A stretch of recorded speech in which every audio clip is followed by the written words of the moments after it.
welcome to the Knights of Last Call. My name is Derek Melinda, and I am joined by a panel of illustrious guests tonight as we finish out our Pathfinder 2nd Edition Remastered All Classes Re-Ranked series.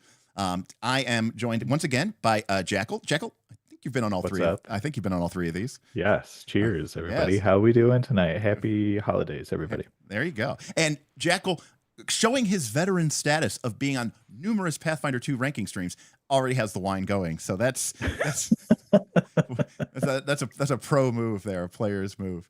We're also joined once again by Karamak. Welcome back, Karamak. Hello. I don't have wine, but I do have some chicken. Yeah, there you go.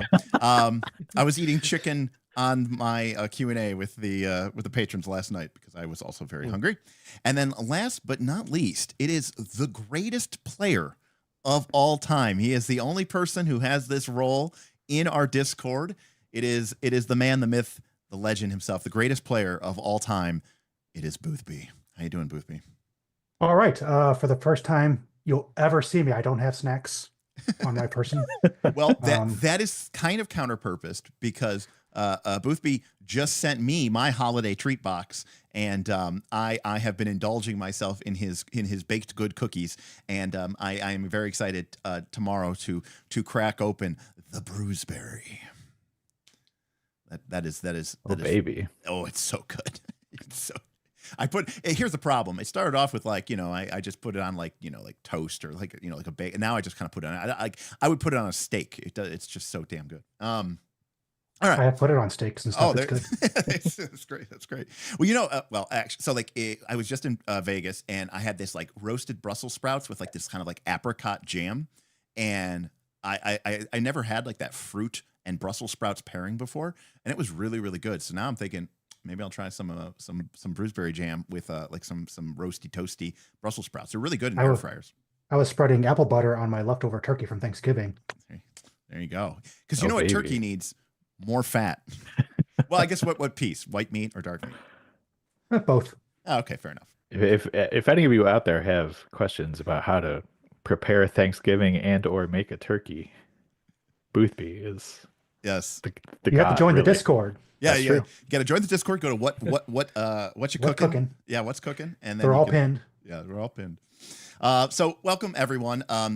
This group of individuals represents some of the most knowledgeable people in the Pathfinder 2 space with a ton of reps across a ton of different level ranges, including the high level ranges. And as an aside from this, before we get into the actual ranking, and we'll cut the fat today and kind of get into it. Two things. Number one, you may call me a idiot or a know-nothing or say I don't know what I'm talking about, and that is totally fine because number one, you're probably right. And number two, you know what? There's a very good chance that you have played more Pathfinder 2nd Edition than me. So if you want to come at me, you can come at me. However, I have to defend my boys here a little bit. And in a not so uncertain way, they're better at this game than you. They are. They play it. In some cases, they talk about games professionally. Like they are better at this game than you. Now, you may disagree with them, and that's totally fine. That's totally acceptable. But understand that, opinions carry with them also this sort of imprimatur of how much experience do these people have? How much reps do they have? They have seen dozens and dozens of PCs at various level ranges throughout the game. So they more than likely have a sense of perspective from that you will never have. And you may find, oh, this doesn't match my experiences. It's totally valid. But realize that your experiences may come from a very limited place. And that's fine. Or probably more than likely, you probably have just been white rooming and you like read about the class once and now you think that you know more about it. Which is, as a secondary note, that's why we really haven't rated the Animist or the Exemplar. It's because, in my personal opinion, even these folks, and we could talk about it, especially at the high level. Ironically, I think a lot of these people have had more experience with these classes at the high level than the low level. I don't think that people have had enough time to really get some experience with it to really truly, be able to give a rating on it, which is why we waited this long to do the re-ratings any case. So that's the first thing. Second thing, it was pointed out to me that we didn't last time talk about the ratings. So I have here a little graphic on screen breaking down what the tier rankings mean to us and to me. And actually, Mark Seifter, because he's not only is he the GOAT, but he's also, just the math whiz extraordinaire. We were talking about this, and he was actually saying how he agrees with my assessment of the tier rankings, which is that S tier is actually, problematic. It's not a good thing. It might be fun for you because it's super broken and dumb, but it's actually bad. It's not actually kind of a problem of bad game design. And he was actually talking about giving relative scoring, because of course he did, and to add like a quantitative element to these tier rankings. And I really agreed with what he was saying, which is A would be worth 3 points. B would be worth 4 points. C would be worth like 3 or 2 points. D would be worth 1. F would be worth 0. And S would actually be worth -1. The reason being that F's kind of self-select. Like, sure, like they may not be very powerful, but you're not going to ruin somebody else's fun by being a crappy class. But if, you're trying to be this high damage dealer and then somebody just brings a fighter in and they're just better at you, then that could potentially ruin your fun. So I kind of agree with Mark, which is to say that I think from a ratings perspective, S is too good to the point of being problematic. Like this class it steps on too many toes and it just fills too many niches. A's are totally fine. They're not broken. They don't push the limits of the game. However, they're close. This is about as powerful as you can get without starting to get into the broken territory. They may have just a lot of utility across a lot of different, encounter types and a lot of different monster combats. B for me and for Mark is the extremely solid, good, the sweet spot. The class has its moments where it really shines. It might even be very powerful, but it has some, limitations, and it has some other areas where other classes very clearly are like, I'm better at you than this. I'm better at you than this. C are totally acceptable. They're totally playable, but they're unlikely to be the best in class. There's probably another class out there that is better than you in a lot of things. You may have one thing that you're really particularly good at, but there's nothing that you do that really, really stands out. D are also playable, but have started to become the point where there may be certain mechanical issues with the game that while your class is still playable, you might be missing more than quote unquote the math says you should.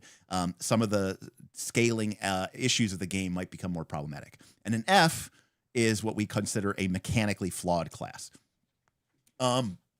So before we begin with the ratings, one quick shout out. We did have a super chat from the self-confessed cynic, Vin. He says, I don't think I've significantly disagreed with one of the panel's picks over the past 2 streams. And that is saying something. So this is good. This is good. I respect Vin's, rating skills. Boothby says challenge accepted. Nice. And Christoph says, so ideally all classes would either be in B and C. I mean, I think in the ideal world, they would like all be in B.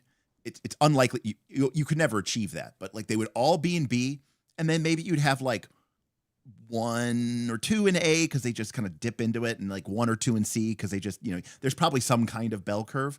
But yeah, I think if you had a bunch of B classes with, it's probably likely that you're going to end up with a couple in A and a couple in C just because of the distribution. I think you would pat yourself on the back and say, great, good job. But as long as you can avoid any classes going up to S tier or down to D tier, I think you're doing really well. And we saw with the remaster, we saw that when we did this 2 years ago, we had a lot of people at C, and we saw with the re-rankings, we had kind of an average at B. Now it wasn't this ideal where everything was at B, but we're definitely seeing that push towards that. So before we begin, I want to get the panel's thought on something. There was it wasn't a lot, but it was a fair amount of errata dropped this week.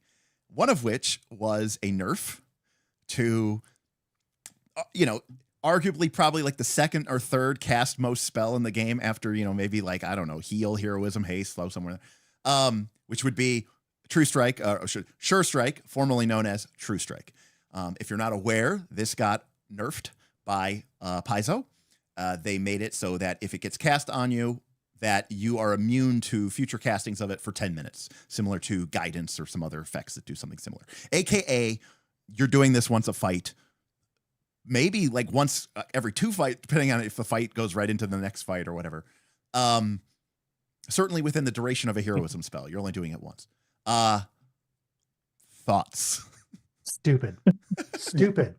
The most I've ever seen it cast in a fight was 2. Was that because also, is that because the fights are 3 rounds, or is like what? that's all that the caster that was casting it really needed it for. It also nerfs my favorite staff magus wizard. There you go. I think there's definitely, I mean, especially at high levels, there are certainly builds out there that were casting this every turn. Yep. So sorry, you guys out there. RIP, I guess. So you're saying it was probably warranted. I mean, so it kind of goes back into what you were saying before about maybe us being idiots, which I'm I'm perfectly fine with people calling me an idiot. But the game Pathfinder 2 very resilient, and I think the way that maybe I play it, or we play it on the Discord, or you play it at home, or all of you out there playing in APs, it can be like reasonably different, especially at high levels, just because playing in a campaign of PF2 1 to 20. Uh, one of the maybe the weaknesses someone would say about PF2 is that like the overall it's like a strength and a weakness. Like, combat, a severe combat at level 1 is reasonably as difficult as a severe combat at level 20. And that's a very impressive feat of balancing mechanics, but also like if you've played from 1 to 20 and you're doing the same kinds of things all of the time, maybe that may or may not be super interesting. So like I think I have the tendency to make really weird, crazy stuff at high levels just to make the game more interesting for me and my players. Mostly me. What about you, Karamak? What do you think about Sure Strike? New Sure Strike.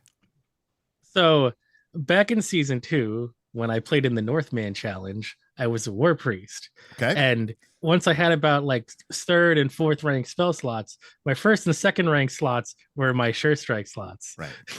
Because, I mean, my martial progression is behind, so Right. I got to do something. Is it and safe? Northman challenge was one fight. Yeah. Is it safe to say that, because again, and I know Mark, I was trying to put words in Mark's mouth and he was like, that's not what I said. And I was like, it is what you said. But well, because, in the playtest, there were the spell dueling wands and, coming from the 4th edition mentality where you could get an item bonus. And, clearly spell attacks in the game suffer because they scale at the scale of the DC and they don't get item bonuses. So, the ACs progress, and there's no more touch attack. There's no more, targeting reflex or something like that. So by the time that the, casters are, they're missing 1 or 2 or, 3 points of item bonus to their attack roll. So they're down, 2 or 3 points. And similarly, you have classes like you mentioned, the War Priest, or maybe, I don't know, like some wizard who wants to use their staff. And obviously they're going to be behind by a couple of points here and there. And so they have access to the Sure Strike or True Strike, and that gives them this ability to exchange a limited resource, but sort of be that kind of Gish moment.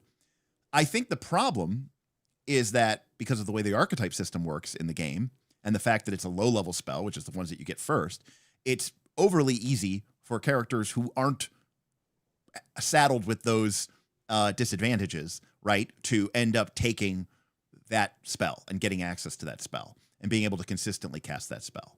And what probably the best example of this is the Magus, right, with a spell strike. And, sure, the Magus is only supposed to get, a couple of max level spells, which you could theoretically use as Sure Strike. But it's like, yeah, but if I take the wizard archetype, or I take, whatever, I take some other archetype, I can pick up a bunch of 1st and 2nd level spells and 3rd, and then I can just fill them all with True Strikes. And so now you've got a class who's progressing like normal, but, is attacking with this really, really high. So, and the other problem is, okay, fine, you remove Sure Strike. So now what is a wizard who's trying to cast a spell attack spell supposed to do? Wait until they're 19th level and they have legendary? So they're only, 1 behind? Stop casting heroism on fighters and put it on yourself. Yeah. Hey. Ah, yes, the classic. Yeah, you could do that, but it would still be more effective if you just cast it on the fighter. So Yeah. I don't know. I'm kind of torn about this because it's like more than ever. I'm like, okay, so if you're a caster, you're just buffing and debuffing. Like you're just never attacking at this point. So I mean, I guess if you cast one, I guess if you do it once per fight, I guess that's fine. But the fact that it was one action was cool, you know, because you could cast it. You know, anytime they limit, you know, the number of one action casting spells that you can do in the game, I think it's not a good win for us. All right. Yeah, so they're discussing here the relative scaling. You're absolutely right, Christoph. This is a relative scaling. If everything is broken, then nothing is broken. And like everything would be, and as long as it was fun and good to play and it felt mechanically strong, they would probably all end up at, you know, B or A, you know, if everything was S. The problem is when you have a class that is better than the other ones. So yeah, that's absolutely correct.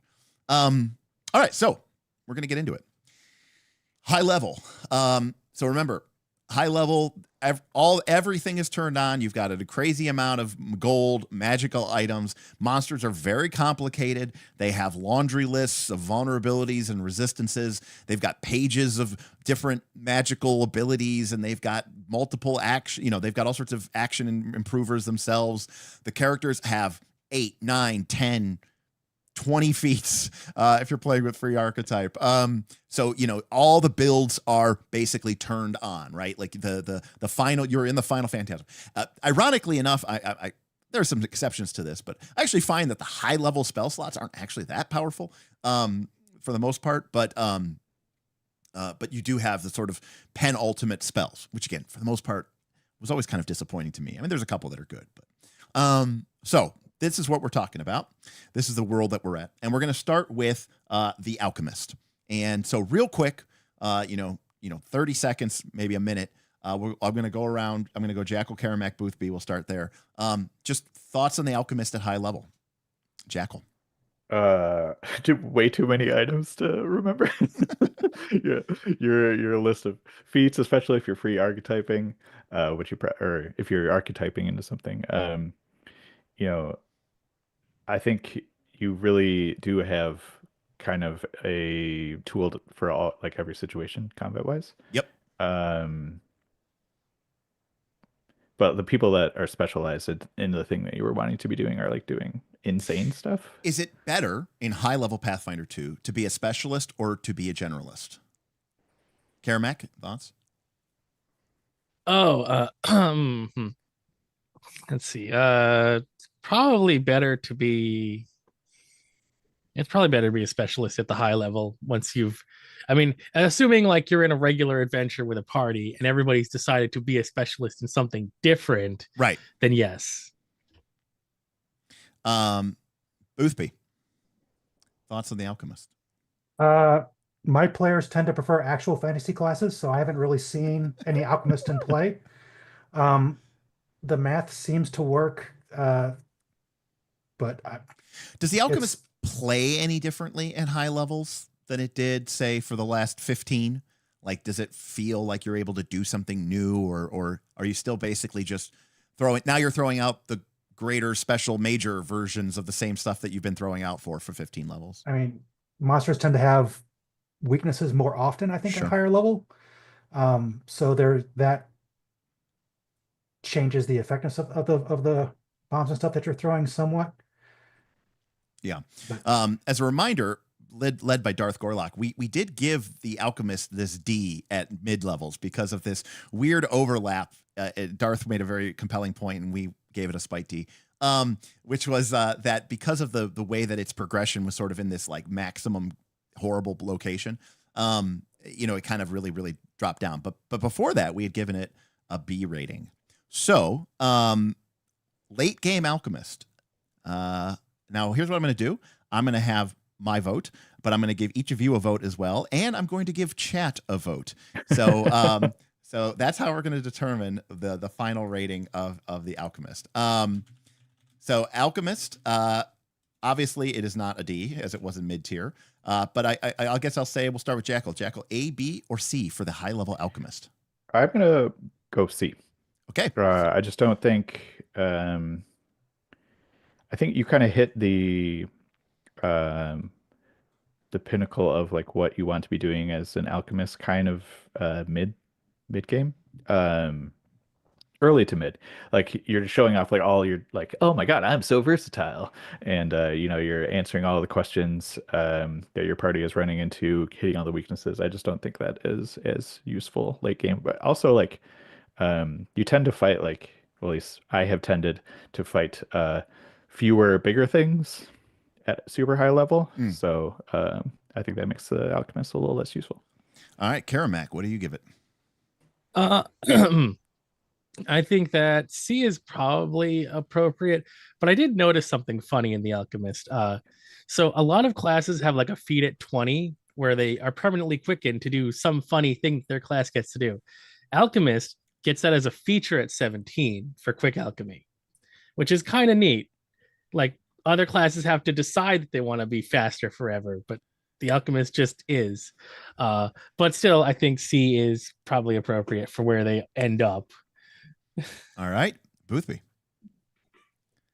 Again, uninformed opinion, going with C though. All right. Well, I actually have a little bit of a different take on that. I think that by the time you've reached this point in the game, you do need to have a knowledge of what the actual class that you've been playing for possibly the last year or so does. But I don't think that is a I mean, it is a challenge. It's more, it's definitely harder than, Fight or Smash. But I think that versatility and I think that ability to generalize, I think can be a very useful trait and a very useful skill. And I think you're likely to come across a ton of different weird effects and weird sort of vulnerabilities, resistances, weird, things that the alchemist can heal, strange, unusual circumstances where it's like, hey, do we have something that could turn us into pudding creatures so that we can slither us under? It's like, I think that type of stuff is much more likely to happen at high level. And so while you do need to kind of have a good understanding of all these items in the game, I think the Alchemist is very solid. I don't think it's an A tier. I don't think it's like better than pretty much all the other classes at doing what it does, but I am actually going to give it a B. And so as I cast my vote, I will end the poll. And we get a super chat from Cybersmith. Cybersmith, 20 pounds, says, I'll catch the VOD, working late to finish things before Christmas. But something to note about high level is how frequent resistances and weaknesses are and how long fights can last. This affects persistent damage and can be mad powerful. And so, again, I think that is a strong case for B as well. And we mentioned the resistances, but the interesting thing is longer fights, persistent damage being more effective, especially if you can trigger it land it on the first round. If you can get, 3 or 4 hits of that can be very, very potent. However, our poll was completely split between B and C. 36% said B, 36% said C, but 27% said A. So it was pretty split, but it was definitely leaning towards B. But we had 27% for A. So I'm going to say that overall chat said B. And so I said B, chat said B, but my 3 guests said C. So I'm going to have to give it a C because that's the way that the democracy said. So yes, Damien, I'm saying I'm giving chat a B, is what their total value is. However, my B, chat's B, and 3 C's from our panel of guests is going to put Alchemist into C. High C, because myself and chat thought it deserved better than that. But that is where just real quick. I know we're trying to be fast. Yeah, that's fine. What you said about a lot of they having a lot of general use for a bunch of different situations. I think more like a lot of classes can do that now, Sure. Especially like your weapons have a bunch of runes of different weapon types. I mean, you have a gazillion items. Like that's a good point. Lots of investments. And another thing is, which I think people forget, which is your spellcasters will have 36 to 40 spell slots. And it's very easy for them to be like, all right, yeah, maybe I don't have a max level fireball and a max level, cone of cold and a max level lightning bolt, but I can have like a 6th level lightning bolt or like a 7th level. $3. Hey, we got a tip. Really interested if the power of the Swashbuckler feats is enough to lift it to A, not considering a limitable finisher which does accidentally hold what it says going to insane amounts of damage, greater than 1000 AMG. Fortune has no effect as there is no dice roll. All right. Benno is really curious about where we're going to be going with the Swashbuckler, and will it be top tier or not? Benno, thank you for the tip, and will remain to be seen. By the way, as the folks come in here and tip, I don't know if we're going to have another stream before New Year's Eve, but the tip goals combine to see if we can get to a New Year's Eve stream. So we're only a little bit away, so don't hesitate to throw some cash, and we'll have a New Year's Eve stream as we have had in the past. Okay. Thank you, Benno. Self-confessing says, chat, the public gets 1 vote when the oligarchy gets 4, being democracy. Yes, that sounds about right. Yes, democracy is working just the way that the founding fathers intended. I don't know how things work in Australia, but that's how they work over here in America. Okay. Also, generally speaking, well, I don't think you should like completely rate the class on this. Capstone type abilities, those level 20 feats that are like ridiculous. We could still, you can normally I say don't even factor those into a class. We can definitely give them some more weight here because this is the rating where those are relevant. Yeah, this is the rating where these things are relevant. All right, so that's going to bring us to Barbarian, and Barbarian we're going to start with Karamek. All right, high level Barbarian. I mean, it still hits like a truck. It's been hitting like a truck the entire game. I don't know, it hits more like a truck. It just gets more damage.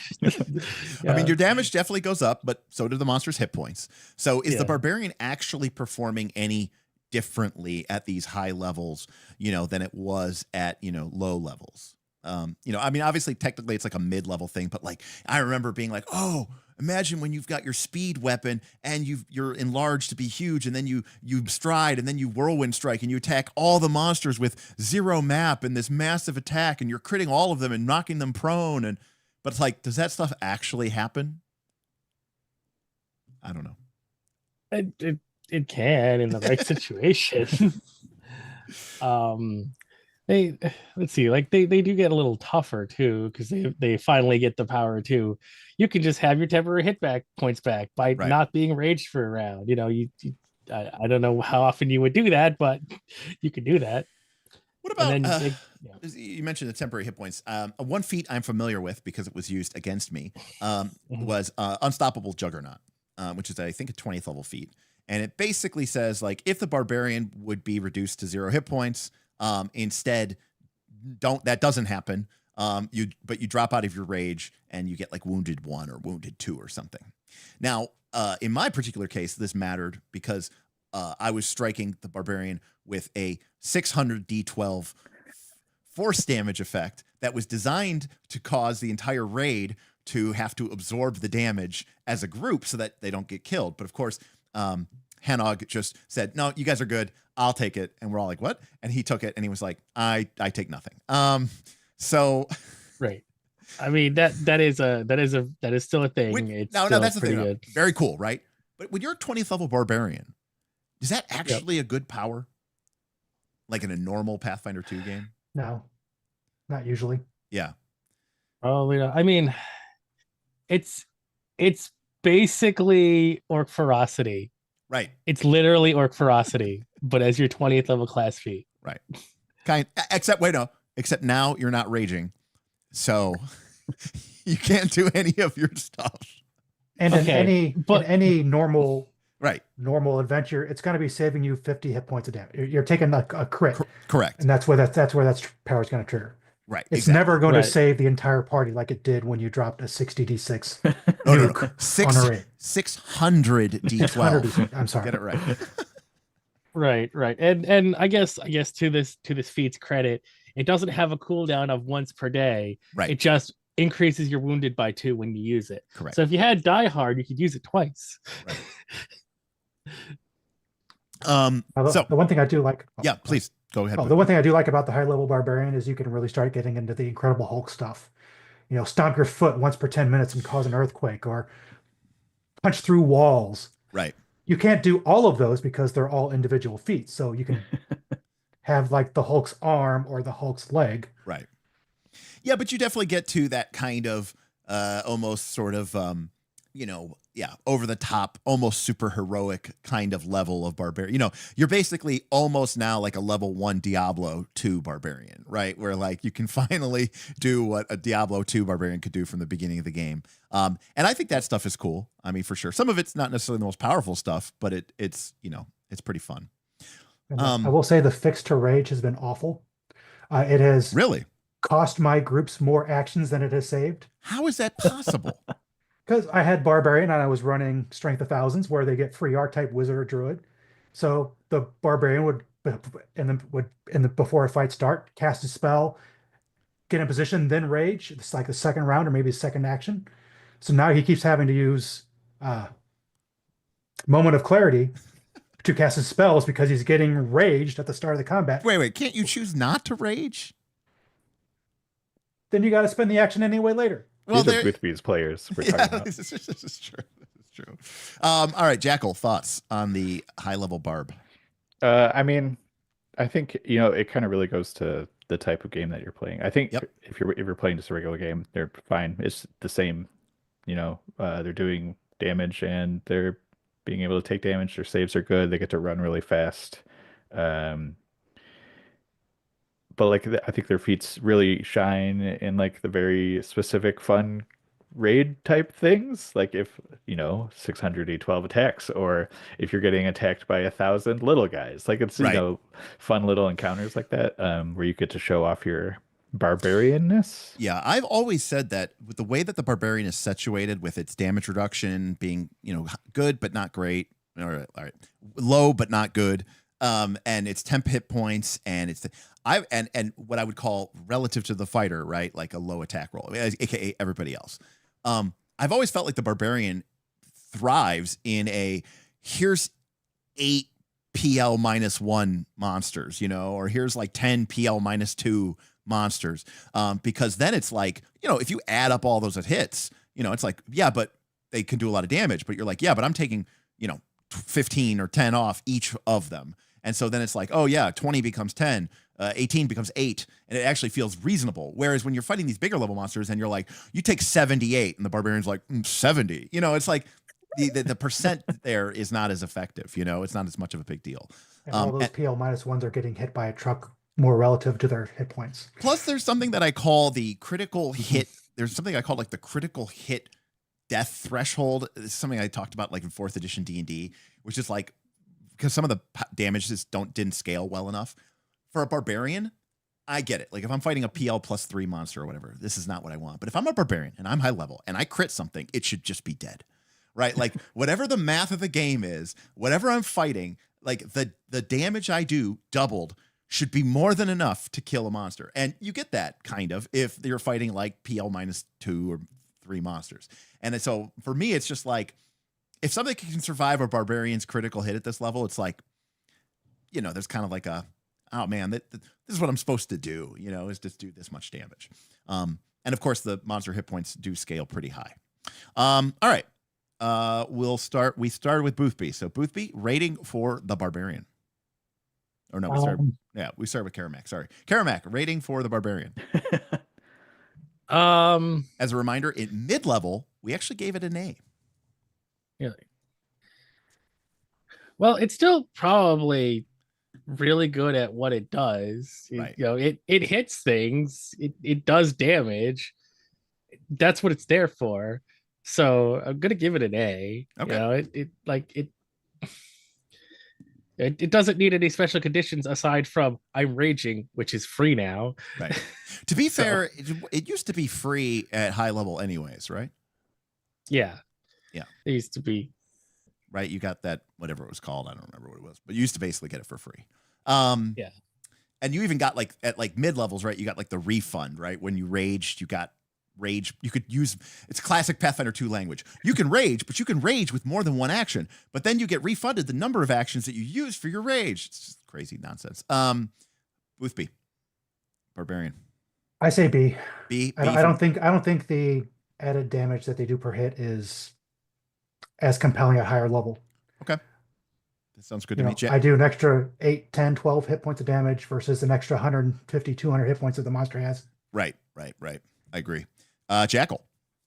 For those reasons, and I think for me, the inability to deal with concentrate Sure. it matters more when you have like 10 investment items that can do a whole bunch of stuff. So I'm going to say C. C. Okay. Well, Derek is going to say B. B for Barbarian. I think it does do, as Karamak said, I think it is really good at that one thing. But I think that it's not so good at so many things that it can kind of really rank, secure that. And we'll go to chat. Chat, 64% of chat said B. So that's 3 Bs, an A, and a C. So that is a solid B for Barbarian. All right. Good job, Barbarian. All right. Moving right along. We're going to start with Boothby. Tell us about the Bard. And this is also sort of a critique on high-level spellcasting. It's our first spellcaster. The occult list in general at high levels. What are some of the standout spells? Do they still perform at the powerful level? I know your players weren't always big on casting useful spells, so that might be... Maze is occult, right? Yeah, or whatever it's called now. What is it? Enigma Room or something? Oh, Jesus. I forgot the new name. Quandary. Yeah, they put you in an escape room instead of a maze. Separate and legally distinct puzzle room. Right. Because maze isn't like a generic term, right? Or anything. Yeah. Those Greeks got to pay the OGL licensing fee for their minotaurs. Bard is an occult caster. Occult is my favorite spell list. One of the most powerful, especially when you get high level. Quandary Maze, the group Sure Strike, which was, I wonder if that was nerfed too. Right. Not that you probably need it, but right, like you get group haste, you get ninth rank heroism from occult, which is all really, really powerful. What about the Bard specific? Does the Bard actually get anything that really stands out at high level? And again, if people in chat have some examples or whatever to call out, I'll be happy to call them out and grab them as well. I have tried to con some of my players into playing Bard several times, but they don't take the bait. Yeah. Because they're good. As a reminder, we gave Bard an A tier. I think we've been giving Bard pretty much A tier throughout the entire game so far. So it'll be interesting to see if that changes. Yeah, it's a full occult spellcaster with very handy buffing cantrips. I would still say A. Jackal, anything to add to that? The ultimate polymath feat that makes all of the spells in your repertoire signature spells is awesome. And it makes level 20 feel awesome. Yeah. So I think A is probably perfect for them. Yeah. Yep. Karamak, Yep. Anything to add? I had that feat in season 2 on my Bard. Foundry looks really funny when all of your spells are signature spells. Oh, I bet it does. Holy crap. It looks really dumb and it is really hard to read, but it is still really fun to use. Oh, absolutely.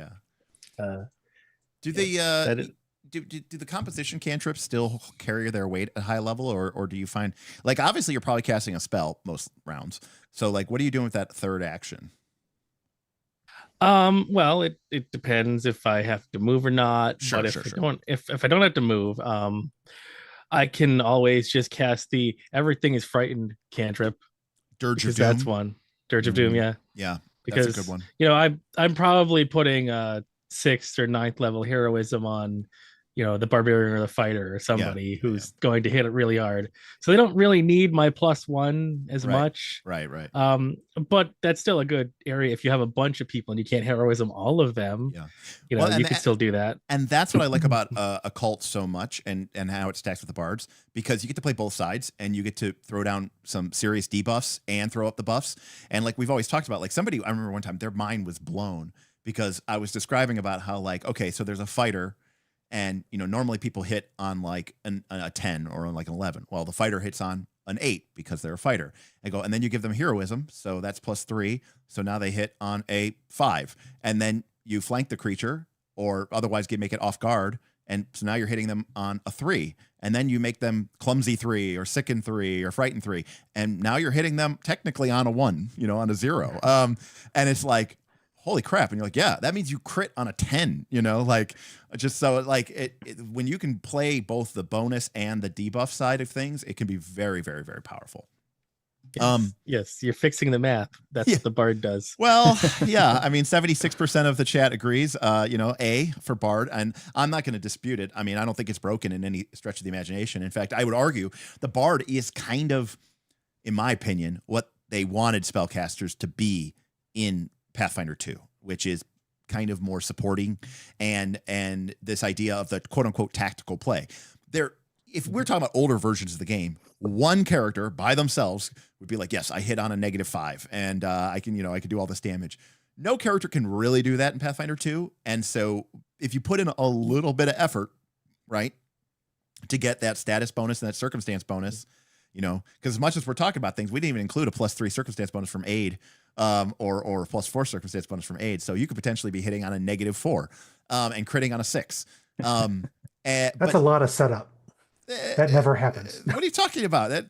That is so easy to do. It's not even depends on your party. I guess it depends on your party, but I mean, so like that is the only real problem I ever had playing my Bard in season 2 is I had no control over who else signed up for the game. So it's like, all right, cool, 4 casters, let's go. Yeah. You're like, I point out that all my games are adventure paths with mostly home group players that would be happy, if not happier, playing 5th edition. So I am very much representing the filthy casual wing of the player base. I know, and that's great. We need that. And let me, by the way, point out, Bards are cool in 5th edition too. I played a Bard all the way to 20th level. It's the only class I've ever played to 20th level in 5th edition. And I played a Bard, and a Bardic Inspiration die. That was awesome, and I loved doing all that stuff and the Bardic Inspiration uses. I thought it was a really awesome class. I thought it was a lot of fun. Bard was the class I played in 5e2. Yeah, that's awesome. Yes, I agree. Like Bard with Inspire Courage and then it's like, what's the rest of the party? Well, 2 fighters and 2 rogues. You're like, oh fuck, right, let's fucking go. But when it's like, what's the rest of the party? You're like, it's a witch, it's a a witch and a swashbuckler. You're like, oh, okay. You're like, and then it's a thaumaturge who's really focused on the mirror, and you're like, oh, okay, this is not gonna be good. So yeah, I think universally, I think we all agree that that Bard is pretty sweet here. Which brings me to a class that I definitely, I don't want to say struggle with, but I'm curious how it functions, and that is the champion, and especially in the remaster. And Third best martial in the game. Okay, coming out strong. I know that there's a lot of different opinions on this, because the only thing I can say is I've not played a champion at high tier. However, in Smith's campaign, Dark Winter, my fighter was a free archetype champion. Bob's sorcerer was a free archetype champion. So we technically had 2 champion kind of in the group. And what I discovered was a problem. And I know that they've added some things to this here in the remaster, was the range of the 15-foot range of the champion's reaction was very limiting. And at least against the stuff we were fighting, number 2, we had a lot of other things competing for that reaction. That was another factor. We had a lot more opportunity, actions available for us of reactions. And number 3, 20 damage, 22 damage off didn't have the same weight as it felt like it did at the lower levels. So I'm curious how you all think about that. And let's see, we're on to the champion here. So we're back over to starting with Jackal. So Jackal, champion. Sure. So it can definitely, it does its thing to the max now. It can finally keep its shield raised when it hits level 20 the entire time, which the fighter can do at level 12, I think. The swashbuckler can do at level 10, but the champion gets it at level 20. It does get bonus reactions, right, to be used for both shield blocking and for champion reaction. You can also combine them, Shield of Reckoning, which is cool. That's cool. It is cool. So it definitely, I think, if you are playing in a party and you've played with a champion from 1 to 20 in your party, I think it can definitely do like, you know, you've built your party around having this guy, you know, soaking damage for, and you can be soaking damage for everybody. Yeah, Stone points out that Expand Aura is now permanently on at level 16. If you take the feat, which is you're shooting yourself in the foot if you don't. Yeah, I myself am not 100% sure on that, so we're going to look it up here real quick. So it's one level action. 6. Champion's Aura level 6. You focus your divine power to extend your influence and protection. The aura of your radius is 30 feet until the next start of your next turn. Man, it's one action. It doesn't even last the whole thing. Okay, at 10th level it lasts for 1 minute. Okay, and at 16th level it lasts. You dismiss it. Okay, that is awesome. 30 feet is huge spot. I mean, that's doubling the range, and the fact that you just have to you can do it like before combat. I didn't know if it was going to say something like it didn't, you know, it expires or something like that. Yeah, that is really cool. That is really good. And if you can get multiple reactions like that, yeah, that's pretty good. For sure. I'm kind of impressed. All right, Jackal, what rating would you give it? I'm gonna say B. I think it definitely does, like, it really, you are a paragon of, like, a champion of, you know, King Arthur and the Knights of Justice. You can definitely become one of those guys. Underrated cartoon show. Best cartoon show theme song. Oh yes, it goes hard. Although I think Jason the Wheeled Warriors goes a little bit harder. If we have time at the end. This is very good. Yeah, all right. Karamak knows what's up. If we have time at the end of the thing, stay tuned. I'll bring it up. We'll play Jason the Wheeled Warriors and we'll play King Arthur and the Knights of Justice. All right. So Karamak, you're giving it a B. Or I'm sorry, Jackal, you're giving it a B. Karamak, thoughts on the champion and what would you rate it? So A is the best at what it's supposed to do, and what's the champion supposed to do? Damage reduction. Yep. And protect the party. And so I'm gonna give it an A, but also I'm the kind of asshole who likes to play the other kinds of champions who are more selfish, who don't have a champion reaction that protects their party. And I really like the obedience one that used to be tyranny, because it's funny to ask the enemy, do you want to be prone or take persistent mental damage when they punch me? And then just run into the middle of the enemies. Right. So, yeah, and Christoph is mentioning this. I think the champion is easily A tier, but the class identity does seem some confused in their feats sometimes. And Christoph, that's just because, there's this idea that isn't necessarily 100% supported by the class feats,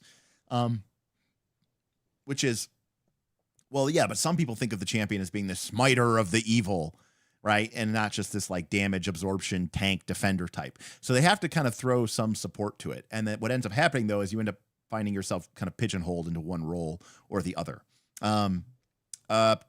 Boothby. Yeah, again, third best martial behind Rogue and Fighter. Okay. I love this class. The damage reduction is great, especially at higher levels.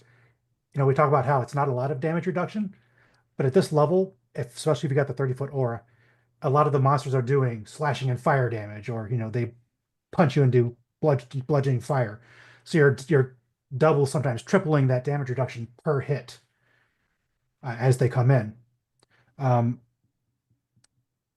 We swapped out a fighter with a champion in one of my groups, and it reduced the number of heals that needed to be cast down to like a third. They actually nerfed the heal spell by having a champion in their group. So now that the cleric can actually have fun and do other things besides. Also, champion, understated benefit. The person playing the champion has to pay attention when it's not their turn. No, that obviously that doesn't affect the mechanical strength of the class, but one of the reasons I love the champion and the fighter at the beginning of the game even is because I think more classes need reactions. I think reactions keep you engaged. I think reactions, and to have an interesting choice to make off turn, I think is really, really, really cool. So, and last thing I would say on it is that it's the only martial that is not chasing the fighter's accuracy buff. Right. It's the only thing it's the only martial that has something different that it's trying to do. That's good. That's a good point as well. Yes, technically the barbarian could have I have animal senses, but nobody really cares. No one cares. No one does. No one does that. But for the most part, you're oh, you do damage. Oh, I do damage. Oh, what do you do, Rogue? I do damage, and I also have some extra skills that nobody cares about. Okay. Champion definitely does kind of do something as well. sounds like too, like they picked up a lot of extra bonuses in Divine Mysteries. Well, I mean, I think the champion is really cool. And my biggest, bugaboo about them was the range of their divine aura and the inability. And I know that they originally, there was some reaction that they nerfed something before the remaster where there used to be something that it gave you an extra reaction, but it wasn't really specific about what you got the reaction to. And then they kind of like nerfed it to like make it like it's only for this one thing. There used to be a way that you could have like 3 or 4 reactions, but it sounds like they kind of brought some of that back. So, yeah, I think it's an A. Chat overwhelmingly 80% says it's an A. So champion is going to A tier. Very solid. I just don't think what it does is useful. That's all. You're very wrong. Very wrong. I my mean, gosh, game changer for my groups. See, there he goes. That's the filthy casual edge. That's the filthy casual perspective. I mean, I will say, it is cool that at this point in the game you are legendary in your armor. That's kind of cool, like when you're like when you have a shield up, and it sounds like it's pretty easy for you to have a shield up.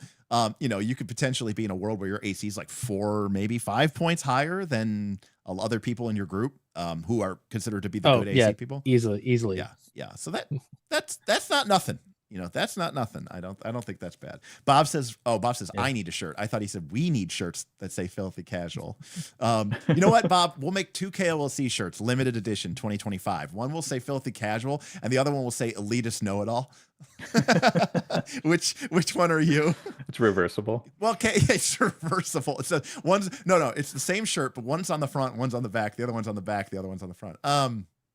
Anyways, to be clear, I would actually say that KOLC, our Discord, is actually very well sort of bifurcated into elitist know-it-alls and or filthy casual. Somehow we managed to get both. It's pretty great. Merlanen says, I would purchase. All right, so our next class up is the one, the only, the Cleric. Now, of course, we can't talk about high-level Cleric without talking about level 19, baby. When that War Priest finally struggle busting all the way through 4 years of Pathfinder 2, finally gets master level weapon proficiency, and the walls came tumbling down. Anyways, yeah. Cleric has been S tier our entire game so far. So I guess my real question is, does anybody disagree with that here? It's the lamest S tier there is. It's not even the Cleric that is S tier. It's heal that is just right carrying everything. But at high rank, right, your divine font is now giving you 6. Is that right? 6 bonus rank 10 heals, or rank 9 or rank 10 heals, which inevitably is healing hands because everybody takes that. And so it's like, what is that? 10d10 plus 80? Is that right? Is that how much it heals? 10d10 plus 80? Is that right? Yeah. Something like that. Yeah. Underrated. Do you know what my favorite Cleric spell is? I'll give you a hint. It's not a spell. It's a focus spell. I don't even remember the name of it. But that's going to make it really hard to. Yeah, it's I'll describe it. I'll describe it, and everyone here who's a nerd will know it. I think it's called like Luminescent Reservoir. I think it's either from the sunlight or the sunlight domain. It's the one that you start like building up an aura of light energy, and it keeps expanding each turn, and then it like does damage to undead, and then you can release it as a blast, or you can release it as a huge heal as it builds up. I don't know. Vital Luminance? It might be Vital Luminance. Let's take a look if it's Vital Luminance. So basically, you're saying you're very sad about the Inner Radiance Torrent nerf. Listen, that is sad. We should all be sad. They should have. Yeah. They should have corrected the damage scaling for the 1 round version. Yeah, and then left it absolutely for the 2 round one. Yes, Vital Luminance. Perfect fix. Perfect fix. Yes. So Vital Luminance is awesome. Sun domain. Okay. I think I said light, or maybe I said sun, but yes, Vital Luminance is awesome. And it's so fun. And we were playing in a campaign that had a good amount of undead, but not like, an infinite amount of undead, but a good amount of undead. And it was so fun. And it like building it up and choosing when to dismiss it. And it was so easy to just, you cast it for 1 action, which already was awesome. And then the best part about it is it would build up each turn for free, and then dismissing it, which is a single action. So you end up using 2, but it was really awesome. Anyways, If only it were on a god that somebody cared about. well, I was Saren Ray, and Saren Ray is an awesome goddess. Okay. Overplayed. You could take fire and get fireball as a cleric. That's awesome. It's awesome. Okay. Don't let anybody tell you anything different. Okay. It's awesome. Anyways, Vital Luminance for me is like the coolest cleric spell. The second coolest was Inner Radiance Torrent, which they nerfed. Why they nerfed it, God knows why. Nobody knows why. It was so cool. It was so cool. All right. Cleric, S tier. Anybody disagree? Even if it is just because of heal. Those are big heals. Those are big and heals. They're free. And they're free. They're so free. What would cleric be if they didn't have divine font and they had to memorize their heals like a sucker? They'd be the Battle Harbinger. Which just came out and nobody's played, so it's not about a Battle Harbinger. Yeah, so I'm going to agree with Lug. No need for voting. No need for going around the horn. S tier. Let's continue. Okay, great. All right, so this is a legit, because we're coming right off the cleric. Okay, into the druid. The druid does not have the font.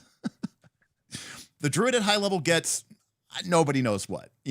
Back in the day, you used to be able to like, oh, I'm going to turn into a dire werebear griffin, and I'm going to have 800 hit points, and I'm also going to get a full night's heal, and I'm going to do more damage than the fighter. I'm talking about like Pathfinder 1. I'm going to do more damage than the fighter and have a higher attack bonus because my strength is going to be 48, while also casting spells that are going to be busted. Now you cast primal spells at the same DC as everybody else, and you have a bunch of feats that may do something. One of the so they have, one of their level 20 feats is one of the most, maybe not most solid, but is incredibly solid mechanically and flavor-wise, also simultaneously the most boring. The one that just gives you an extra level 10 spell slot. Oh, Divine Miracle, or whatever it's called. Yeah. What I mean. Yeah. What is the Hierophant's power? Hierophant's power. What does the druid even get at high level with their feats, or do they get anything at class wise? Like, no. If you can turn into a kaiju, that's fun. Yeah, but is it good? Losing. No? We got a tip coming in from Sunhawk. Sunhawk tipped $25 for defending Sar Henri's name from the slander. He said for $25 for defending Sauron Ray's name from the slander. Yes. Yes. Put your hate in the comments. Put your hate in the comments. No. Get it? Sunhawk, okay? Sauron Ray to me is like that's one of the OG Pathfinder goddesses. It's fantastic stuff. Good stuff. So yeah, Druid gets I don't even know what they get. What do they get? Do you want to be a dinosaur? Yeah. No, you don't want to be a dinosaur. But like shape-shifting and summoning in Pathfinder 2 is so bad, and that is what the Druid does. Yeah. So. It's a primal spellcaster with class features that are kind of pointless. Yeah. And I'm really trying to be objective. You're trying to be fair, yeah.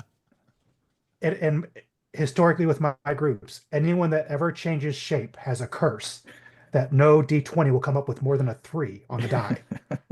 So any shape changing is just instant death for it. So we had Druid at C. You get to RP as a kaiju. Come on. We had we had Druid at C from our mid-tier ranking. So I don't think it's a D. So I'm gonna say that a C is the default option, but maybe it's a B. I very much doubt it goes to A, but we'll put it in there anyways.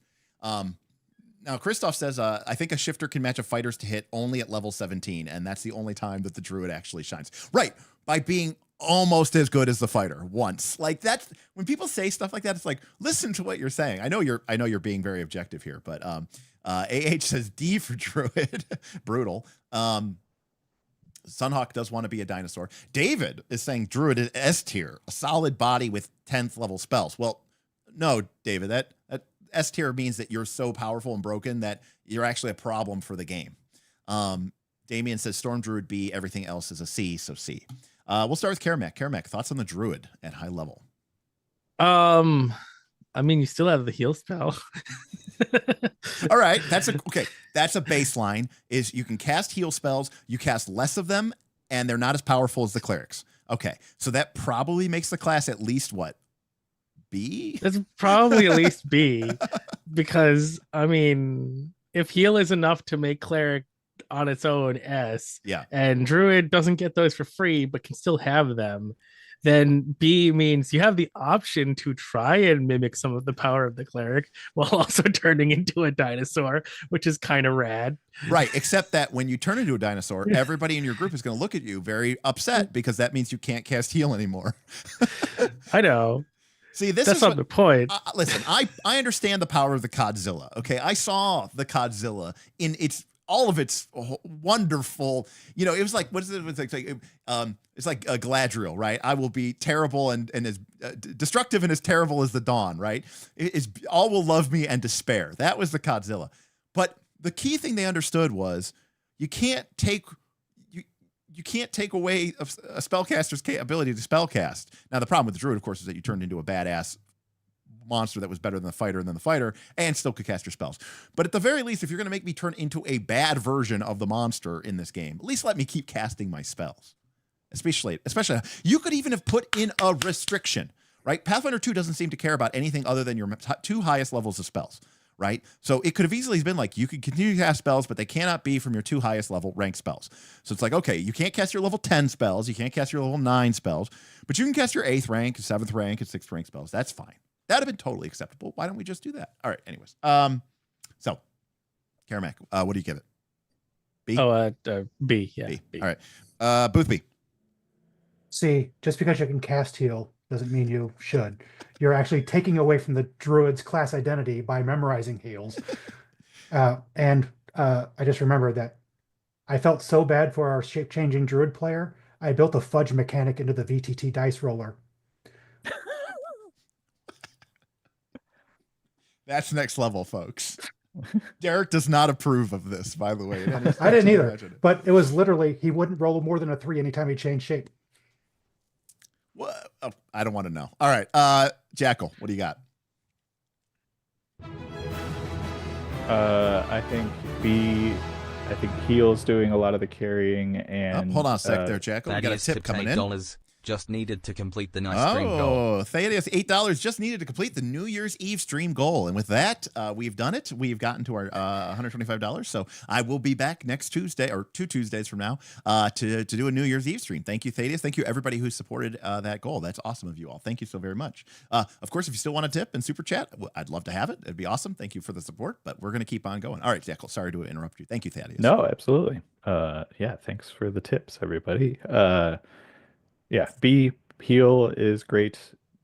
Being able to scream at your friends as if you were Godzilla, also great. All right, let's see what chat says. Chat 52% say C, 38% say B. So that's going to put chat at a solid C. Ooh, so it's my decision. We got 2 Bs and 2 Cs. The decision is Derek's. Well, I'm going to say this. I've never played a high-level druid, but my cleric from the campaign where I went 1 to 20 did free archetype into druid. And I don't think I even took most of my endgame feats. Like, I think I took a bunch of meta magic feats, literally knowing I would never use them. Like, you know, like widen or reach or something like that, because it just didn't matter. And I just didn't care. So while I appreciate the primal spell list, and I think it's an awesome spell list, I also can tell you that I can tell you very little about the feats, even though that is like the one thing that I should have known. So I'm going to have to go with the druid is a C. Now, this doesn't mean the druid is bad. It just means they're a primal caster, and, you know, they don't, you know, you can shapeshift, but it's not like good, you know, like, you know, and think about it. You're giving up a lot. Like, imagine telling the cleric, like, you can't cast spells anymore to go do this thing. You're like, well, that thing better be pretty fucking awesome. It's like, yeah, but it's not. Right? Or you could have a pet, which is even worse. Right. Or you could have a pet, which is even worse. The only thing the pet ever has the advantage on is the GM will either feel bad of wasting their monster's attacks attacking it, or they'll feel bad because they're like, I don't want to kill your puppy. And so I've had campaigns almost end because they had to try and save the animal companion because it was getting walloped by me. Yeah. Mecha, that sounds awesome. If the druid had weaker heals, but they included buffs on them and stuff like that, that would be awesome. Or maybe some sort of like druidic heal where it heals you for less initially, but then it's got like a heal over time effect, right? Where you get like persistent healing, you know, and something like that where it just keeps healing you over time. Like there's a lot of interesting things that they could have done with the class mechanically, and they didn't, you know. Primal font. Yeah.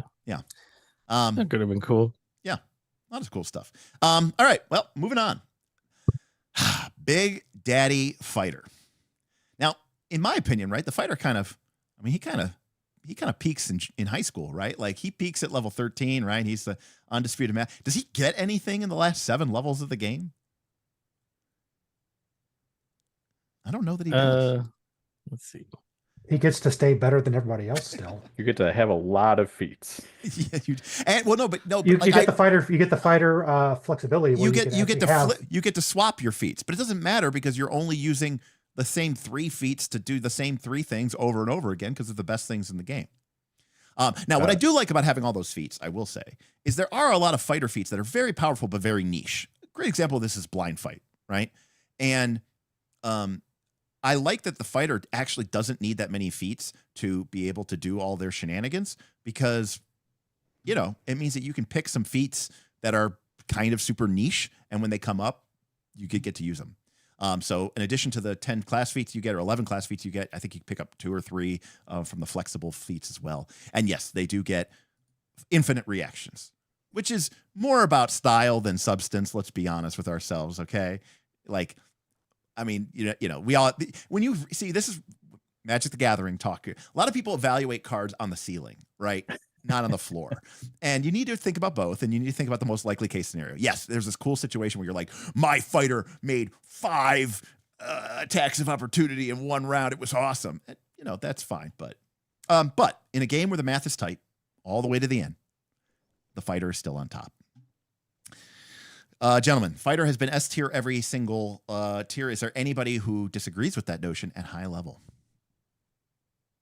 I think this is going to be controversial. Okay. But I think fighter might dip into A tier. Okay. At this point, the rest of the party are catching up in attack bonuses, and buffs are more powerful. And you know, the accepted wisdom is to buff the fighter so that he hits on a 2 or a -4 or whatever. But real people, when they're playing, they want everyone to have fun, so they will cast buffs on the other players that are having trouble hitting, so that they can participate more often. So you're saying a selection bias brings the fighter back into line because they're not going to get the +3 status bonus from heroism because you're giving it to the barbarian. You're giving it to the wizard so they can land disintegrate and, you know, polar rays and things like that. Oh, you went way down the deep end and went wizard. I was thinking like barbarian, maybe ranger or something, or monk. But no, I cannot argue with that logic, right? I can't argue with that logic. Also, it's a very subtle thing, but I played a fighter to 1 to 20. As a fighter, I can give other people a +4 circumstance bonus aid, but other people can only give me a +3 circumstance bonus aid unless they're a fighter. And so in a weird way, that kind of like the fighter's awesomeness kind of like, well, yeah, but I'm helping my allies out more than they can help me out. So it kind of evens that out a little bit. Any other thoughts? So that was Dennis's thought. He's thinking A. Vin, by the way, in chat says, I'm happy with fighter at A. Okay. Jackal, Karamek, you guys want to fight against that? God, all the reactive strikes is so nice. So you think that's actually really powerful? Just because, like, you know, Overrated. Yeah. Well, no, you are likely of larger size than you would normally be due to items. You are likely have extended reach of some kind. Yes. It certainly depends on how many enemies your GM wants to run. So my level 20 fighter was large with dual gnomish flick maces and pre nerf. So It was pretty brutal to have 20-foot aura of anything moves, I knock it prone basically. Yeah. And critic. So I love all of that. Also, if like things are flying, you can knock them down. If and like you said, you can switch out feats if like you suddenly need to be a shield fighter. Sure. You can use a shield. I think it's probably in between. That's I don't know. Saying that's not really. That's fine. I should take a stand. Well, no, you shouldn't. Chat literally is 50% yes, 50% no. It's still S tier. I'm gonna take a stand and say A. Okay, A. All right, Karamak. I could do a lot of math to show you how little the fighter actually gives you with its numbers. Just based on some silly things with the 2 degrees of success. And that we would be here all night if I did that. Okay. So I'm just gonna go with A. Yeah. Because I think it has dropped off with everybody else getting things. Yeah. So let me do a real basic equivalent, and this isn't necessarily mathematically rigorous, but just accept this. At the beginning of the game, let's assume a baseline of people hit on a 10, right, and they crit therefore on a 20. Obviously, they need to roll in that 20, but they hit on a 20 as well because it's 10 higher. You have very few options available to you to buff your attack. It's one of the reasons why the Bard is so cool, because they can just give you that +1 right away. But even if like the Cleric class Bless, like, well, how many? They're only gonna have like 1 or 2 of those maybe a day anyways. So the fighter in that world is critting on an 18, 19, or 20. So the fighter is critting 15% of the time, and everybody else is critting 5% of the time. And so from a percentage basis, the fighter is critting at 3 times the rate that everybody else in the party does. Now, when you get to this point in the game, and it's very easy to make people off guard, and there's a lot of heroisms floating around, and people are debuffed, sure, the fighter's still 2 ahead. But now the Barbarian and the Ranger and the Monk, because of all these bonuses and all these debuffs, they're critting on a 17. And the fighter is critting on a 15, which is still better range. But from a percentage basis, now they're going from 4 numbers to 6. So instead of being 300% better, the fighter's only 50% better. And so on a relative basis, it doesn't actually matter that much. In fact, I actually agree with Self-Confessed Cynic. I would have loved to see the fighter get mythic proficiency, but but I wanted everybody else to get legendary proficiency too, to be fair. So at like 19th level or something like that. So the chat is split evenly. Karamak is saying the math doesn't work out. These guys are saying A. I'm going to say A. So we're going to go A. Very powerful, but very, very, very cool. Right now your mileage may vary in practice depending on how many like +3s and +4s you're fighting, where normal martials hit on a 12 and fighter hits on a 10, and then with those buffs the fighter is still getting the giant bonus that he was getting earlier. Right. But that's, again, it depends what the hell you're fighting. Absolutely. Right. If you're fighting something where it's like, okay, everybody else only hit you, even with all the buffs, people are hitting on a 15. Being able to hit on a 13 feels a lot more. Like when you're getting to a point where, I hit on a 3. Well, I hit on a 1. Yes, technically it's more, but from a percent basis, it's not that much more. All right. I would like to just real quick share a War of Immortals feat. Sure. New feat for fighters, level 16. Needle in the God's Eyes. With sinews of bronze and thews of iron, you leap to the heavens, piercing the arrogant eyes of the gods. Leap up to your total speed, either horizontally or vertically, and strike twice at any point or points during the leap. Each attack counts toward your multiple attack penalty, but does not increase your penalty until you have made both attacks. Level 16, 2 actions. Pretty good. So you basically get a stride and 2 mapless attacks. Yep. That is also it's double slice with a polearm. Yes. And you can fly, basically. Yes, it's Final Fantasy Dragoon Jump, Damien says. Yeah, that's exactly. Yes. Also, I like how, and this is something I've noticed, like at the beginning of Pathfinder, I feel like a lot of the feats were like, you still had to like make a jump. Like it might like, it actually made you make the check. And nowadays they're just so lazy. They're like, yeah, just jump your speed. Like we don't even bother with the athletics check anymore. We just jump your speed, move your speed twice. Like we're done trying to make it like make your skills matter. Like we don't care, you know. Speaking of legendary proficiency, the man, the myth, the legend, the Gunslinger, one of my least favorite classes of all time. For no other reason than the rocket jump shooting your gun thing, which is the most outrageous thing that's ever been put to paper.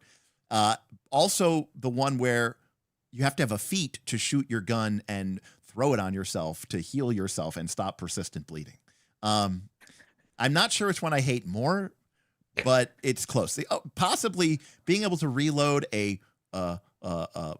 flintlock muzzle loading pistol in under like 2 seconds is also pretty high up there. But you know, I'll give them a break. I mean, at this point, you are high level, so at this point, my mind, I just go, oh, they're magic. Okay. All right.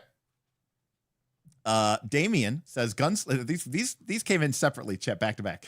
Damien says Gunslinger is still better with a crossbow than an actual gun. Red Volpe says the best way to deal damage with a Gunslinger is to use an arbalast, which is a crossbow. Spite F tier. All right, I know nothing about the Gunslinger at high levels, so except for Unfortunate Pumpkin's ridiculous Gunslinger that had a broken item. So, are we beast gun? I mean, this is the class, so no, we cannot include the beast gun. Did we marry our gun? Did we marry our gun and have sex with it? See Northern Reaches season 1. I hate this class. I don't care, but it works. Does it? I don't. I think I would take every other damage class.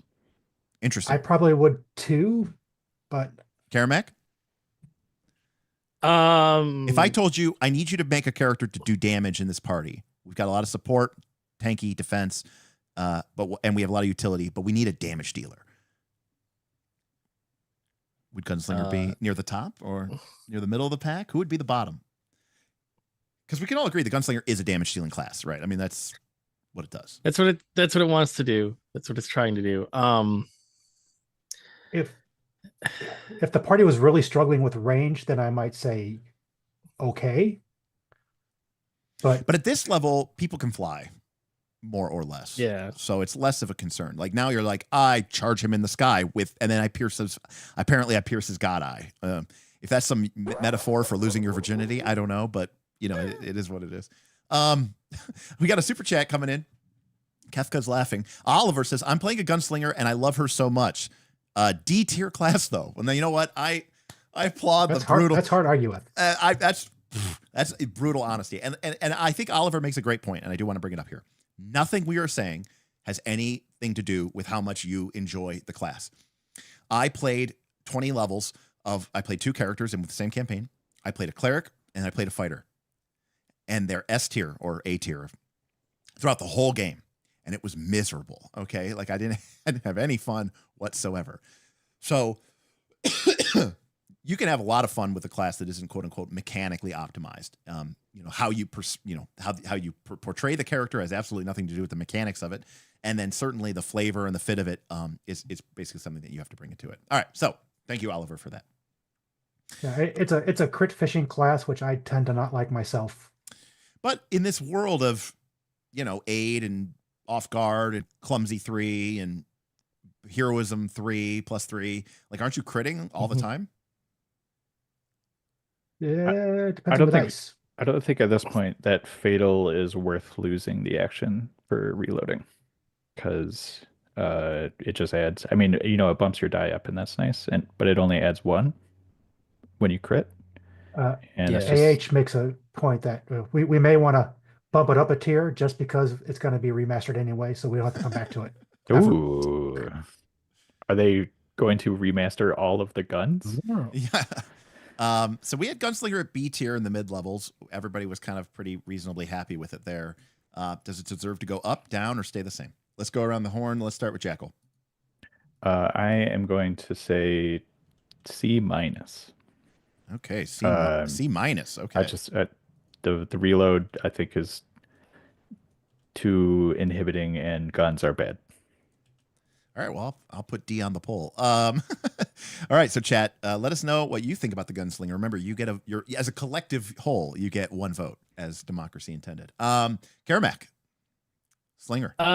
So Gunslinger's whole thing is I have fighter accuracy, but I'm forced to use a gun. So I'm going to directly compare it to what if I just used a bow with my fighter and didn't have to reload and did about the same amount of damage? Well, Yep. fighter went down one tier, so Gunslinger's going to go down one tier. All right, C tier for Karamek. That is actually a very logical reasoning, and also kind of disturbing. That yes, you're like, well, if you want to do range, you can just be a fighter and get all the benefit of being the fighter, but also still do as much damage and attack. Boothby. Yeah, guns are bad. They don't fit with anything else in the game. They're action intensive and not enough damage to compensate for it, and very swingy on. Very swingy. I'm changing mine to D because all of the other subclasses that the people don't play, everyone is a sniper. The rest of the subclasses are so bad. Come on, man! I could be a cool drifter. Drifter, what's the one who shoves when he reloads? It's god awful. My Dude, I favorite. fucking love Vanguard. Jesus, so bad. Pistolero. You're playing. We had a super chat from Merlanin. Merlanin says, "I just want my combo weapons to be good, and they are not. And they are. I don't not. want combo weapons. I mean, combo weapons. Okay, to be clear, I don't want combo weapons, beast guns, or guns." Like that's my scale of my tier. Thank you, Merlanin. Yeah, I mean, there's just a lot of stuff here, but it's one of those things where it's like, I feel like Gunslinger still espoused that Pathfinder 2 philosophy from the old days, which is everybody's ceiling is the same, but some classes have to like jump through hoops to get to the same power level that other classes just get. So, I feel like the Gunslinger has to do a lot of stuff to get there. I'm curious if those of you out there playing Gunslinger, particularly at high levels, have you just switched over to Operative? Because I would. The Operative seems much cooler. Also, if I was playing a ranged ranger, but we'll get there when we get there. Also, yeah. I will say this. Well, I guess that would work for a range fighter too. Anyways, never mind. I was gonna say I'm very loose with the aid rules. So like I would probably let like a gunslinger like aid someone at range. Maybe there's some feat that does that. But I would probably fake out. Well, so yeah, they have a feat that lets them do that without having to spend the action to prepare. Okay. Which is actually really nice. That is actually pretty nice. I that alone, 41% say C. I'm not gonna put it to D. So 41% said C. That is the best. So I'm going to put Gunslinger in C. It's legendary proficiency. You got to respect that. And but yeah, it is not. It's coming down a tier. If Fighter came down a tier, Gunslinger comes down a tier. All right. This is currently the undisputed worst class of Pathfinder 2 coming into the high level, and that is the Inventor. Is this it? Is this the Inventor's time to shine? Can they finally? Remember, so far, this is what we've determined about the Inventor. They're a bad barbarian whose rage sometimes doesn't work, but you can get around that by just not using any of your class features. That has been the synopsis of the Inventor so far. Oh, and the Alchemist can pretty much do everything that you could do, but better and cooler. And most of their stuff is memey and not actually really that powerful or effective. Right. Karamek, looks like you have something to say. I mean, so now that we're at like the high level at 15, we can finally have like the highest rank of making our stupid weapon do something funny. But it's still not enough to make us a good class, but it is enough to make us a fun class, I guess, sometimes. Yeah, and to be clear, Luigi, we are evaluating the remastered versions. The Inventor obviously hasn't been remastered, but these ratings are all sort of relative, so we're evaluating them in the context of the remaster. Inventor double reach. Is double reach a thing? Can you stack reach? Yes. You can at 15 make your invented weapon. If it already had reach, you can make the reach longer. Got it. So that's what, 15-foot polearm? Yes. Yeah. Okay. The monster's huge. Like you're not even reaching to the other side of it. Like Right. Does the Inventor even get attack of opportunity or anything? Or?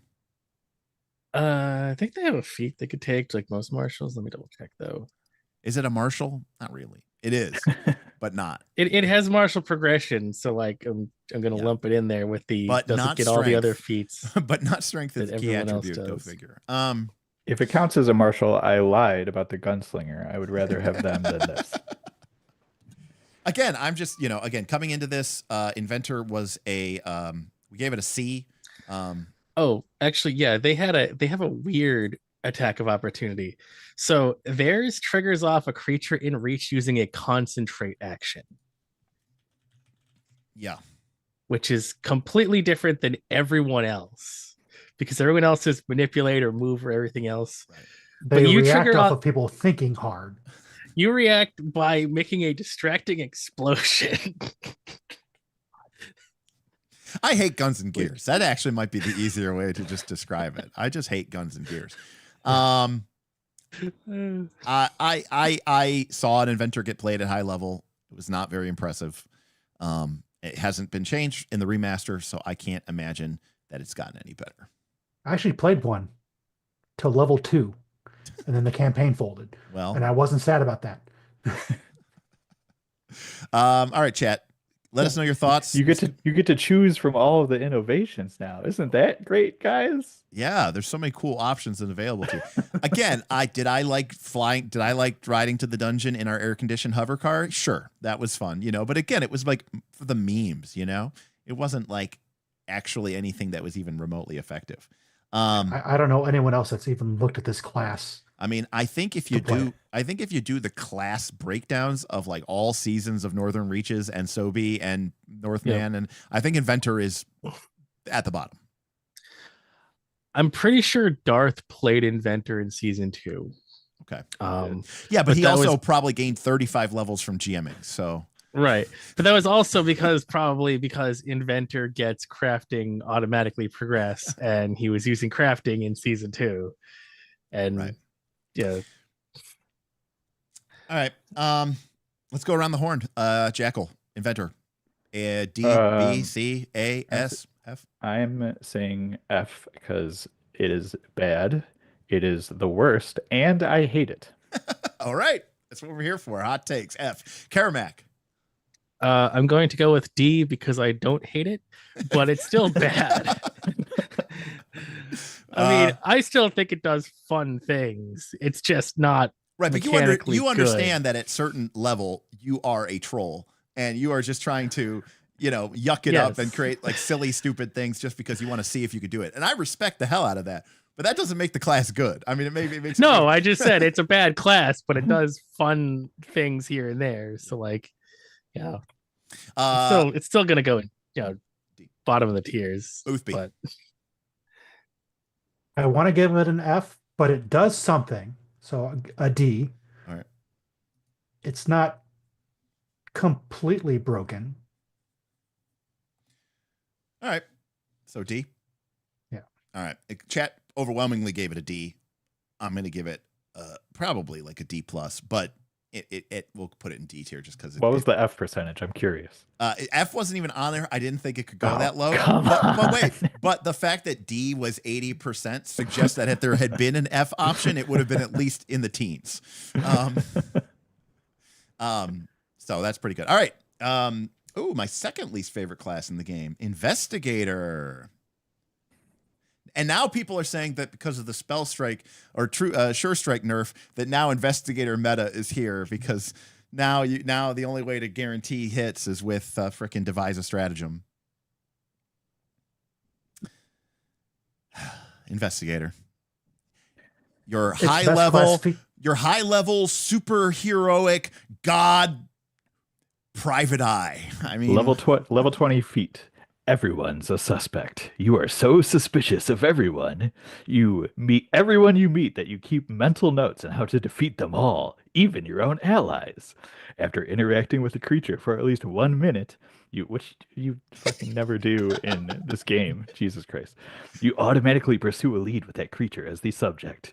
You can have any number of such leads at any given time, and when you pursue a lead again, you don't give up any of these automatic subjects. You know what the best part about that is, and I'm not even like exaggerating here, if you go to the final encounter of most APs, it will literally be sometimes the first time you've ever met the final villain, and they will literally have like this canned speech monologue, and then afterwards it will say they attack immediately, they fight to the death. Like, and they say this like so often. It was kind of a joke, but then we literally looked it up, and it was like disturbing how many times this happens. Jonas, if the Investigator was even remotely like Batman, I would be totally fine giving that class a great tier ranking. But it is not. It is a product of this weird Victorian era obsession that Paizo has with weird occult, and like they must all just like go home and read stories about Jack the Ripper or something. Like they love this kind of like gaslight punk aesthetic. Have you ever heard of James Jacobs? I know a little bit about him, but yeah, that's his whole deal. Okay, that's his whole deal. Like, I'm just imagining them all showing up at their table, and they're all cosplaying in like some sort of, gas punk or whatever they call it, steampunk kind of thing. They're like, look at us. It's like we're in England, but they're using steam power to run their computers. Modern technology in Victorian England. That's how I like to think of this.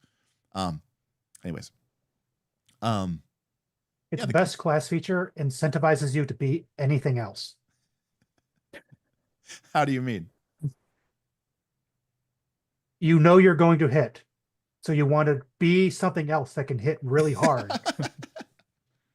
Fair enough. Or you know you're going to miss, so you know you need another action besides what the class gives you. Oh yes, Ken. A lot of monocles. Patrick says, "Please don't yuck my yum." I'm sorry, Patrick. I know that you are. I know that you're a fan. I just don't like this class. I just don't like it. I really enjoyed it when it first came out, but I'm actually banning it in future games of mine because I'm tired of seeing it. I've had like 3. Tom, like what you're describing, like at level you can make like 15 recall knowledge checks in a single turn. That sounds horrible to me. Like, you know what I would do? I wouldn't even let you use that power. I would just go, what do you, here's the book. You want the book? Like, that would be way cooler to me if it was like your capstone ability is the GM sends you a copy of the actual play that you're playing, and you can just read it all, okay, ahead of time, but you can't bring it to the session. All right. You can study it as much as you want, but at the session, you can't bring it. And you'll just be like, oh, that guy's totally working for so-and-so. And you're like, what? How do you know that? You're like, I'm so damn good. That would be awesome. Okay. That would be cool. I'm curious where this ranks amongst the archetypes at this level. I mean, Exemplar is probably number 1. Yeah, it seems like everybody's taking that now. I mean, a lot of people like it. I mean, we can't rate the class based off of how good the archetype is. Just separately. I'm curious. I mean, I've seen a lot of investigators as archetypes, not a lot of investigators as classes. I'll say that. I've seen a lot of actual investigators. Too many. Mm-hmm.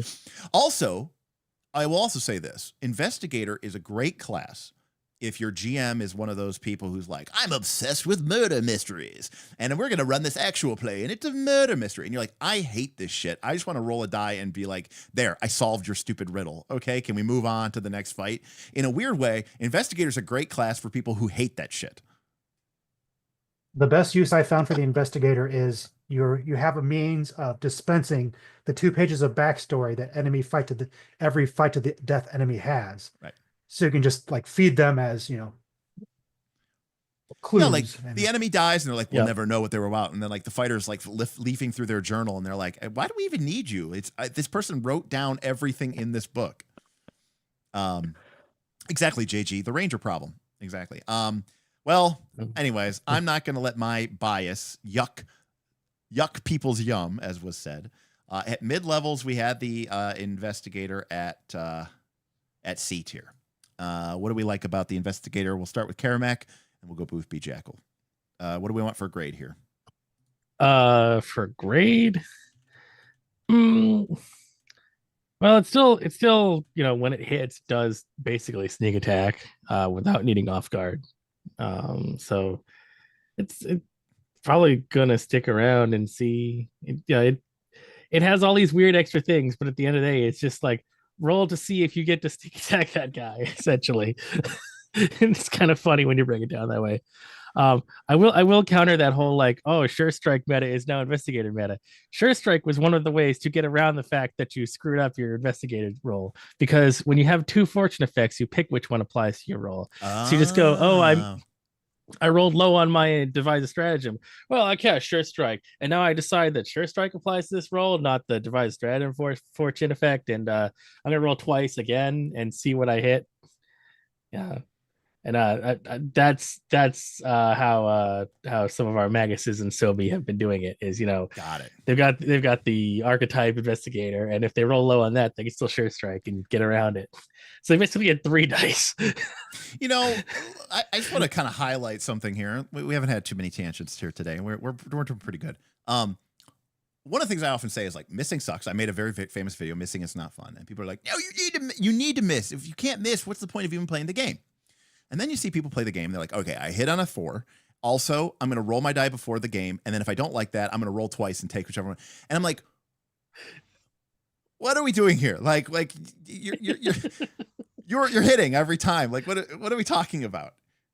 Because rolling dice are fun. And Yes. so rolling more dice is more fun. Rolling right? dice is fun, but I want to make sure I make it so that the dice roll never matters and never will. Yeah, the game is mitigating the dice roll. Right. The game is, right. I want the dice roll so that I can ignore it. Ha ha. I beat you, random demon of chance. All right. Thomas says, could you use a misfortune effect on yourself to not have to devise a stratagem? Would that also work? Yes. That would also give you a straight die roll. Yeah. So, thoughts, Karamek, Boothby. C, it's a discount rogue with some lazy meta powers that you can, for parties and players that can't find clues. There you go. Jekyll. I really don't like it. It's probably doing Eldritch Archer spell strike things though at this point. So I'm gonna say, despite that's not the class. I will, despite my my lack of excitement for the actual you know, the lore of the class, I'm gonna say B. Ooh, all right. Well, chat overwhelmingly said C. They only give 16% to B. 83% went C. I think it's just gonna stay at C. It's you know, it's got some weird abilities that may come up in this strange situation. But if if you ever need to make 45 recall knowledge checks in a whole turn, like, again, and by the way, just case in point that Derek, the game designer, not saying that I am, but like, my stupid little dumb idea of, I was like, you should just say you get a copy of the adventure and you can read it. Everybody in chat was like, oh, that'd be sick. Actually, that would be really awesome. Yeah, that would be cool. Really cool. See, like, everyone's like, wow, that's actually fun. That would be way more interesting than whatever it is that this thing is doing. Guys, I'm gonna hypercognate, but I get to do it as a skill. And everyone's like, oh my God. And then like the GM's like, okay, how many of those do I have to lie to you about? And it's like, no. I have that one skill feat. You don't lie to me. You got to tell me 2 things. One is a truth and one is a lie. And then I have to figure it out. So actually you're gonna have to give me like 75 different answers. Let's go. Pathfinder 2, everybody. Yeah. Damien says, if you need to recall knowledge 45 times, your GM is a prick and you should find another table. Actually, Damien, just the opposite. If my player tried to recall knowledge 45 times, I would just be like, ask me anything you want to know. I will tell you anything you want. You want to know the final boss is AC? That's the final boss. Meaning of life. Right. You heard it. You listened to some stone wall sometime, and now you've been following his lead. Even though he's been trapped in an extra-dimensional prison for the last 1,000 years, he's been on your list. He's at the top of your whiteboard, or your suspect board. Okay. Magus. And Sure Strike nerf is in effect. Oh yeah, that's gonna sting for the Magus. Magus was B tier last time, so people liked what the Magus was doing. They thought it was good, not overpowering, not too weak, not too strong. We all agreed that Arcane Cascade is a joke of an ability and feels really bad when you have to do it. But you know, and everyone agrees, like, just think of yourself as like a slightly bad fighter who also gets a couple spells and takes attack of opportunity every round. Not makes them, takes them. Right, takes them, because your spell strike has the manipulate trait or whatever, right? Concentrate trait or whatever. Again, I've already said I don't like crit fishing, so Magus is already downgraded for me. Okay. To where? I don't know. Probably C. Okay. C from Booth B. Jackal? So we said fighter is A. I think I'll probably say B. Okay.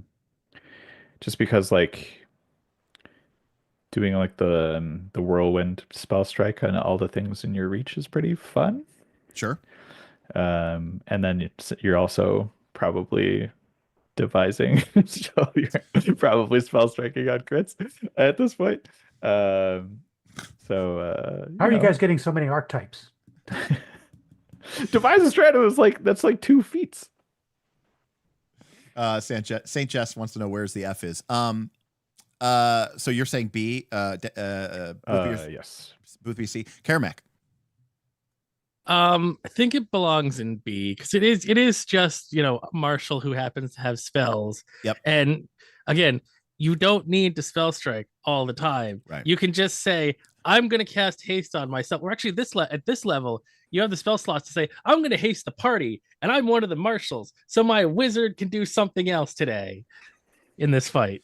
I mean, yeah. Here's the problem. Like I love Wavecaster. Okay, I love Red Mage from Final Fantasy 1. Okay, I love the red the Red Wizard upgrade, and the Red Wizard or Red Mage was always so cool because like a lot of times in the game you just end up attacking anyways, right? You're not wasting your spell slots, and so the fact that you could equip the Red Mage with a rapier in the beginning of the game was awesome.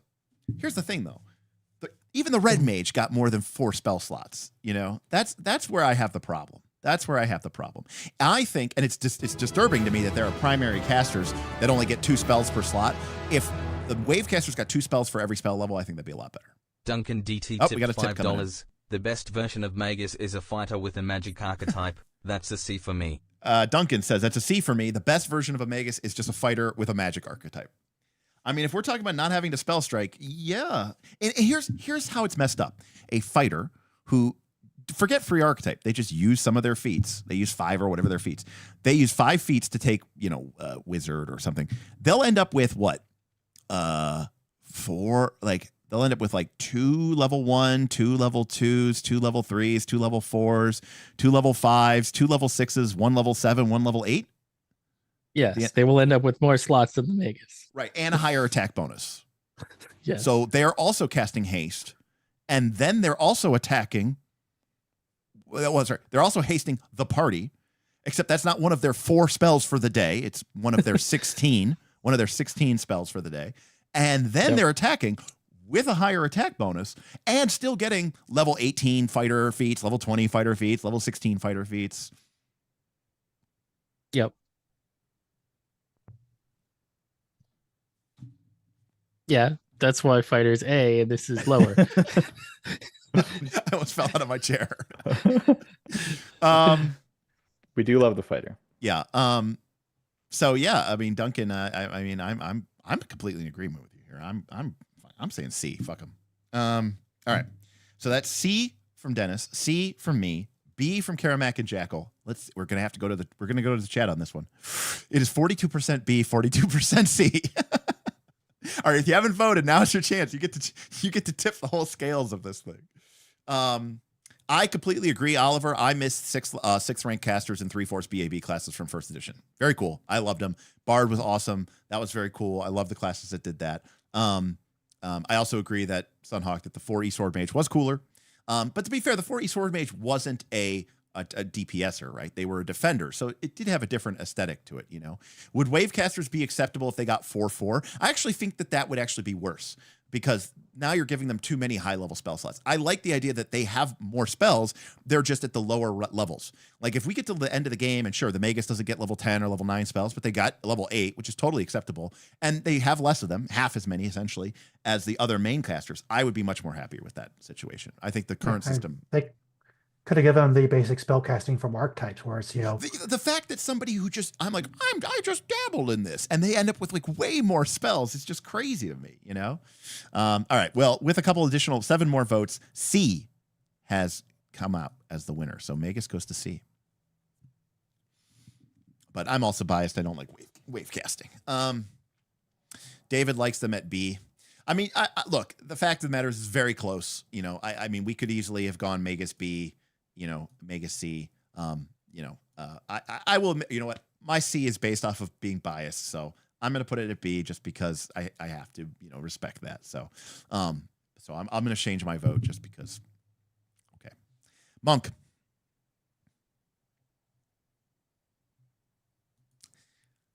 You can really grab people now. I don't. Real quick, as we go into as we talk about the monk, I've noticed a theme that has been recurring a lot in these conversations, which is blah blah blah blah blah. But then because you're an inventor, you can give yourself quadruple reach, and then it's like blah blah blah blah blah. But then with my pole arm and my giant size, I have reached 20 feet. Now I'm taking attacks of opportunity against or reactive strikes against the entire battlefield. Blah blah blah blah blah. Reach. Blah blah blah blah. Reach. So is Pathfinder 2 just a reach meta? Things get bigger. Yeah. And they're flying too. So yeah, you gotta, if you're a melee out there, you best be flying and reaching, basically. So does the monk get reach? There's some uncommon feats, stances that give you super lunging strikes. I think it's like extra 5 feet or something, maybe. Crazimus says 2 stances have reach. Okay. Bow monk, tree stance. Monks using their master spellcasting proficiency is B tier. Interesting. If you're a monk using bows or tower shields, you are not a monk, and you shouldn't be allowed to play the class. But don't talk to Jackal then. Every time we ask the monk, he goes, "How many tower shields am I, or guardian shields, or whatever? How many guardian shields or whatever tower shields am I wielding?" The best you get is a rope with a rock at the end, like Jet Li. All right, I know nothing about the monk. I'll be honest with you. So they're fine. Very, very deep insights from Booth. They're fine. They flurry of blows and strike 4 times. Yeah. Do they unlock some sort of like ultimate capstone, like flurry of blows is no longer flourish? You can now attack as many times as you want. Your map bonus is always 0. Something cool. No. Oh, okay. But they do get Godbreaker, and by golly, that feat is fun. Are you ever going to land all of those hits on anything useful? Probably not. But my goodness, you're going to look good doing it. Sir DeFried says no legendary in unarmed is criminal. By the way, for the unenlightened, Godbreaker is a 3 action activity for the monk. It's also, of course, part of the wrestler thing, because of course the what is it, the lucha libre archetype gets the same power as the unarmed master devout spiritual warrior. They both have mastered the ultimate grappling technique, capable of breaking even the mightiest foe in two. And as if I.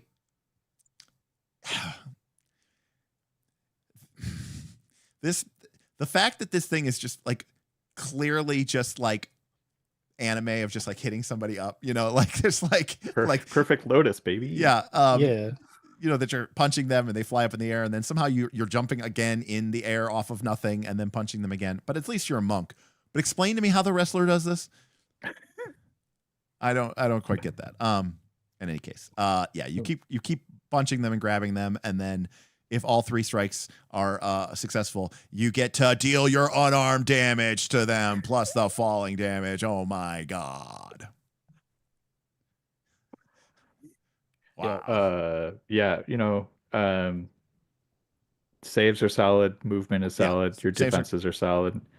Although a lot of, you know, depends on your game. If people are Drake harding or not, and if your AC is much better than anyone else. You're not a fighter though, and Godbreaker is awesome and fun, but is like not It's one effective. feat out of the class. It's also not particularly effective of a feat. I put the poll up too soon. I do agree though, having if you can work in with archetypes some spellcasting, it's nice. The 2-action flurry blows, or the 1-action flurry blows, 2-action 2 actions cast a spell. If you're casting a Still a spell, you're solid- it's still wasting a your solid strike turn. actions. It's still a solid turn, even at Mhm. throughout the entire game. Jonas, have I watched a lot of Lucha Libre? I have not, but generally speaking, I do not see them leaping in the air off of nothing. I mean, if they're doing that, you need to let me know, because that's going to be. By the way, Damien explained it as if this makes it better. No, not anime. It's fighting games. Oh, okay. Sorry. What is this? What is this RPG supposed to be? Anyways, thoughts, Monk. Where are we at? Rating. I think it's C. I would probably rather have a Magus. But like I said, you're probably Is the monk is based on our tiering? Is the monk on the level with the barbarian and the magus? I don't think so. And I do think if you're wanting to be, because having defenses is nice, but I think the you're defenses is really nice. But you're still not dealing barbarian damage, and you're not defending as well as a champion would. So okay, C is solid. C from Jackal. All right, Karamek. I think it is on the level of barbarian, so I'm gonna go with B. I think they're the barbarian hits a little harder, but its defenses are weaker, and the monk hits a little lighter, but its defenses are stronger. So they're basically at the same point of the mid-tier kind of guy. Mm-hmm. I agree. So B for Karamek. B Boothby. B from me. Like I said, like Karamek said, doesn't hit as hard, but the defenses are strong. I also tend to be personally biased towards high mobility characters. I think that is a underrated aspect of character build sometime. Yeah, I think that getting the good save. I mean, they get legendary defense too, right? Yeah, and as Mr. Miyagi said, best defense, no be there. Right. Yeah, I mean, potentially they're in a world where their speed could be high enough that maybe you end up in a situation where, they're having to stride twice to close the distance with you. Maybe. Not that I've ever seen a monk played that way. Right. Or that you've ever strike 4 times and face tank.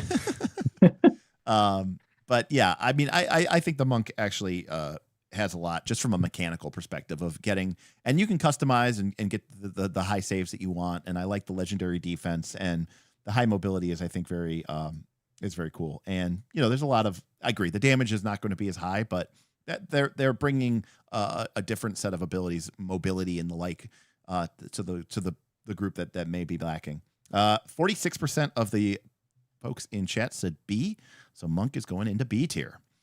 Okay, this brings up the new dark horse, the Oracle, which has skyrocketed up the ranks from our old rankings.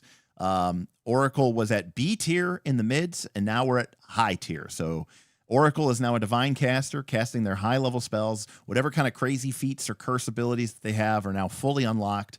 Obviously, we know they can cast a lot of heal spells if they want to. They get more spells now than they used to.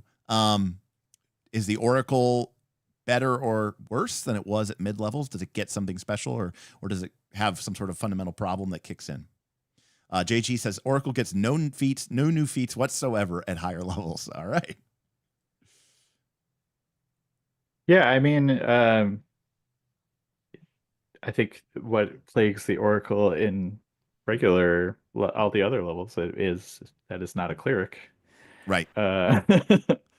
And the curses, while playing the Oracle, I think is much more interesting than playing a cleric, and I would probably much rather play one myself. Your party would probably rather you be a cleric. That being said, divine is, I mean, other than them nerfing Inner Radiance Torrent, pretty good, pretty solid. I would probably put them at A-. Okay. Boothby. I don't have a lot of experience with the Oracle. I still hate it from the shenanigans of first edition and have been biased against it ever since. Stupid curse cheaters. Yeah, I can't really speak to the class features because I've never bothered to read them. All right. Karamak. So if nothing else, you are a divine spontaneous caster who can make heal a signature spell. And for that reason, Sure. you are at least, above the druid who has to decide whether or not their slot is a heal. Right. I agree. But below the cleric who gets extra heals. Right. So A is probably still good. Okay.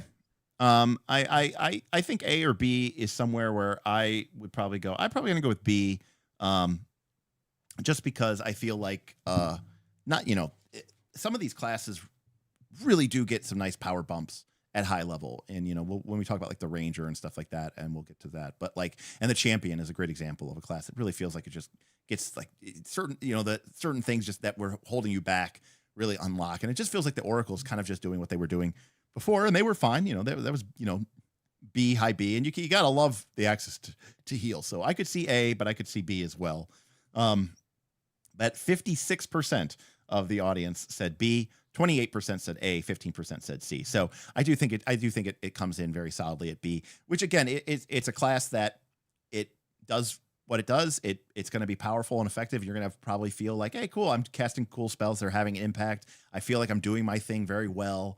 And I have these extra cool little special bonus abilities, but you're not going to feel like so much more powerful than some of the other classes. Which brings up the Psychic. Zero clue. No one's ever played a Psychic at high level, so we cannot rate it. I had a 17th level Psychic in a group. Now, I will say, at high levels, it matters a lot less, because you're like, oh, you only get 20 spell slots. Everybody else gets 40. Show me the person who's cast all 40 of their spell slots, okay? Show me the person, okay? It doesn't exist. It just does not exist, okay? Right. So at that point, it doesn't really matter that much. I mean, you get less heroism, rank 9s, I guess. That is a thing. A cult's a good power, the cult's a good tradition. Imaginary weapon still exists, but would probably be better used in any other class as an archetype. Yeah, I don't know what to say about the Psychic. We put it at C tier last time. I mean, they do get a little more out of most of the casters have some sort of feat where if you use an action and then you cast a spell that's it's 5th rank or lower, it doesn't use a spell slot. Sure. So I mean, that benefits the Psychic more than it does other classes because you have fewer spell slots. Yeah. That really depends on the type of game that you're playing and whether or not you're casting that many spells in a day. If that kind of thing matters or not, though. David brought something up, and I want to confirm something. He says, Druid being a full spellcaster and a great control with medium armor and a shield. In my experience, at this level of the game, every character has the same armor class, regardless of whether they were in light or nothing or whatever. The only people is heavy armor people are 1 higher. Otherwise, everyone has the same armor per class. Tangentially related to that, that's why I don't super value Champion. Right. Because it's not a game where the squishies are super squishy. They're not super squishy. Agreed. I mean, I think you're right to a certain extent. We've come a long way. In my campaign, my cloistered cleric had an AC of level plus proficiency plus 5 plus item bonus, which is the same as the Barbarian, which was the same as every non-heavy armor class. And I got that very early on by using a general feat, which you get 1,000 of and you don't care about, to take light armor proficiency, right? So, and focusing on my dex. So yeah, I don't actually put a whole lot of things. Now, David, everybody can use a shield. You don't need a feat to use a shield. Everybody can use a shield and raise it. Now, if you're talking about blocking, that's fine. But, blocking is a very limited use if you don't have all of the feats to invest in it, and if you don't have a runed shield that has the right hardness, because otherwise it's just going to explode and break instantaneously. And in most cases, the people that would be casting this can cast the shield trip, and it's nearly as good. And effectively, sure, it shatters, but if your shield shatters, what are you going to do anyways?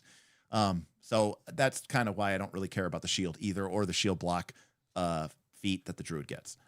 Not saying I don't think you're wrong in your assessment. I don't think it's as good as you think it is. But All armor proficiency does is determine where your class has to put their dex score. right. And you know what? I don't feel bad about putting my dex score up. It helps my reflex. You know? Yeah. And I don't get what is it called? Bastion. What's it called? Yeah. Bastion. The full Bulwark. Bulwark. Thank you. The +3 or whatever that you get from thing. But all right. So Rodrigo says gathered lore psychic, legendary aid plus heroism. Okay, what are you legendary aiding? Now. Oh, like anything basically. Okay. That's their subclass feature for that psychic. Right. That's very good. I can't deny that, But overall, I mean, it does feel like the psychic is kind of. I like it.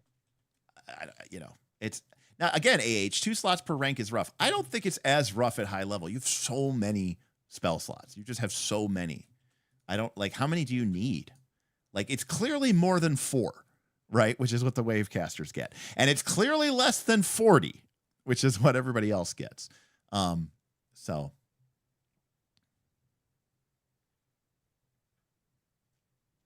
all right. Boothby, psychic. B, it's a full occult caster. I like the focus mechanic. It's got some fun stuff in there besides imaginary weapon, which is clearly broken. You'd probably better off be with a bard, but it's still just below that, I think. I think that's you've also got access to soothe, which makes you a discount healer. Well, heal is so good that even though soothe is terrible by comparison, for all practical purposes, it's still very good. And it randomly gives you some sort of bonus to some save. Emotional effects. Yeah. I've actually had that be a lifesaver a couple of times. That +1 really mattered a couple of times. That status bonus, which I clearly don't have from the heroisms that I've got cast on me multiple times. Jackal, psychic. I would say, just looking through, I'm going to say C. I think for me, they're on the same level of a Druid. Karamek.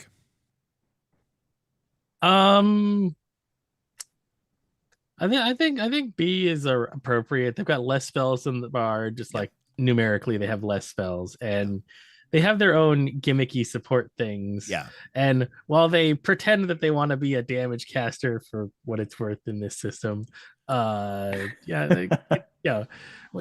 the occult list and they're good at support. They just have less spells than the bard, and they don't have the bard cantrips. So B is probably where they should be. Yeah. Well, chat is very close, but they mostly said C. So that means it's up to me. Because that's 2 B's and 2 C's. Now, a lot of chat did say B. 47% said C, but 40% said B. I agree. I mean, psychic, I know this shouldn't affect the class ranking, but it is one of those classes that is hamstrung by the fact that it's like, even if you are the psychic in your class, so is everybody else in your party, because they're all going to be psychic archetype. They're all going to be doing the same stuff that you're doing, except it's going to look cooler coming out of them. So you're going to feel kind of like, I do like that Unleashed Psyche is so gamey. I love that about it. It's more knives in the heart of people that hate 4th edition, because it's just like super gamist where it's like, you can only get upset and hyped up in combat, and it takes a couple rounds, and clearly you could never do this outside of combat because that would be silly. So I do love that about the class. Occult's very good. Aiding like that, I mean, some of those high-level feats are pretty neat. It's tough. I'm going to have to go with C. I mean, I think it's totally fine. It's totally playable, but 2 spell slots is a lot. Or 2 spell slots is probably a little bit too less, especially at the higher levels. Like, consider this. A 20th level cleric, okay? A 20th level cleric has 7 10th level spells. So 7 10th level spells and 4 9th level spells. And your psychic has 1 and 2 or 2 and 2 or something like that. That's a lot less of your max level spells. All right. that brings up the Ranger. Oh God, the lamest marshal.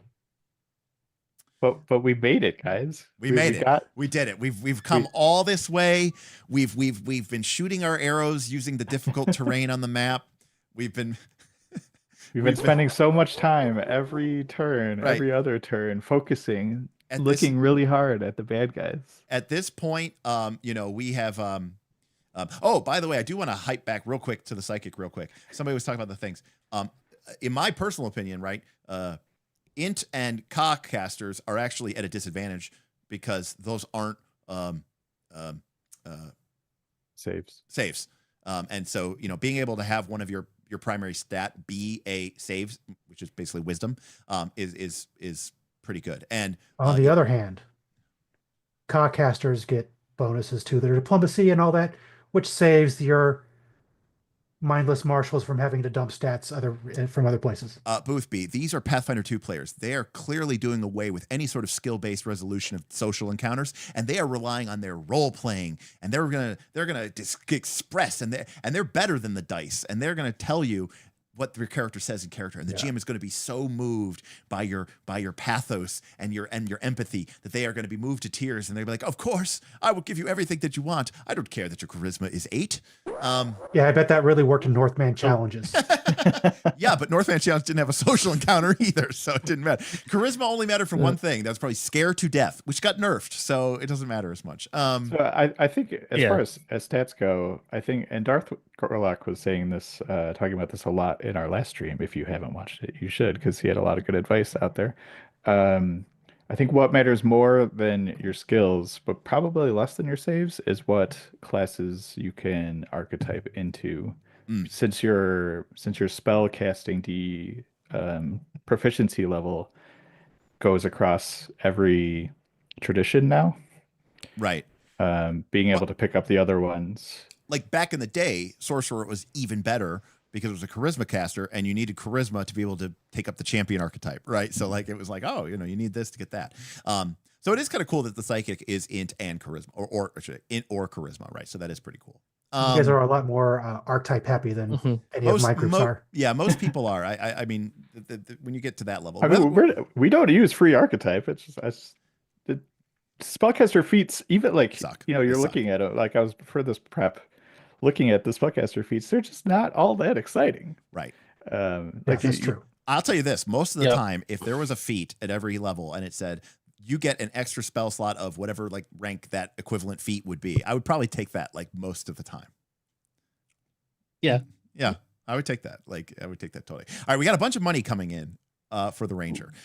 So Merlanin says, I hope Ranger is going to be good. I know it was in a bad place, all of 5e, and Pathfinder 2nd Edition Remaster must have finally fixed it, right? Is the monster lore finally good? Ranger, please. And Damien says, can we please finally give the Ranger its real ranking of C now? Merlanin, Damien, let's find out. Let's talk about the Ranger. Now, as we all know, in the remaster, Rangers got what is considered by most that are very familiar with the game and understand its inner workings at a level that, quite frankly, is going to go over the head of most people. And if I'm being really honest with you, it goes over the head of me. I don't fully understand its power either. It's very difficult for me to appreciate the true power of being able to Warden's Reload. And that is that once per round, because, things at this level are just too powerful, right? Also, isn't that called Flourish? But anyways, I digress. Warden's Reload for a free action. And if the last thing that you did was cast a spell, because the Ranger Warden spells are just so good. So, I mean, this is good into good. Then your mastery of magic and weapons, like the crossbow, allow you to wield both with ease, and you can interact to reload a weapon that you are currently wielding. Now, what's interesting about this, if I'm reading this correct, I could reload a gun. It doesn't actually specify that it has to be a crossbow. You could just reload a gun if you wanted to. But Yeah, free action reload on your crossbow when you cast a spell. Wow. Wow. Wow. Now, the Ranger needed a lot of help coming into the remaster. And they gave it in spades. Barbarian, rage, free action. You get to do it immediately at start a fight, whatever. Get rid of all that action tax, whatever. Ranger, though, no.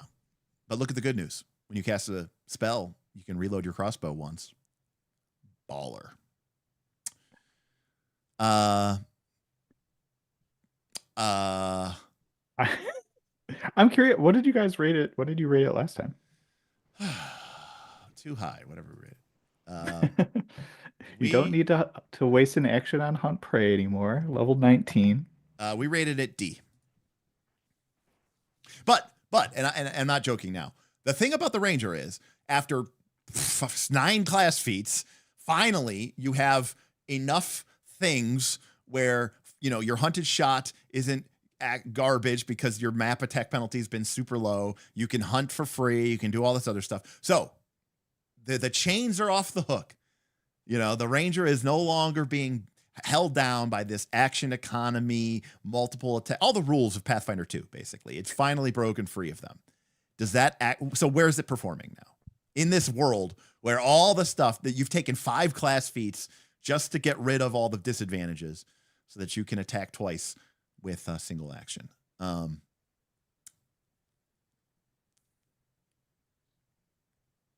Thoughts? Are we talking about Flurry, Ranger?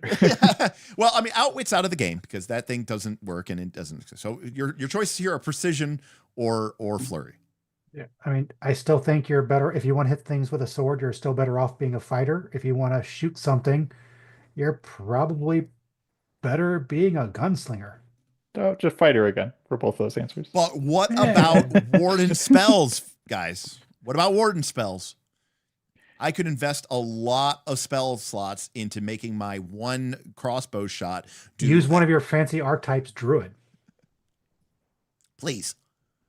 Come on, no. I want to use a feat to get one spell. Yeah, and your pet is a liability at this level. Pet. Okay, here comes Damien. Died long ago. Damien is the ultimate Ranger stan. He says the Warden spells are actually decent now, though. Okay, let's talk about them, Damien. Tell me about why the Ranger's Warden spells are actually decent now. Thoughts here? I've tried to making out on the internet. There are videos, there are diatribes on Reddit that talk about, everyone's playing the Ranger wrong. You gotta, don't do flurry things. You should be doing outwit things and casting Warden spells. And every time I try to make that Ranger, I'm looking at the Warden spells. I'm always like, I don't really know which one of these I want to take, and not in the good way. Right. Not in the way where you are overwhelmed with amazing options. Right. Like, for example, your skins could become painted with vivid stripes or bright aposematic swirls. That's the other thing Paizo loves. They want to love to be like, look how much smarter we are than you, and look at our fun vocabulary.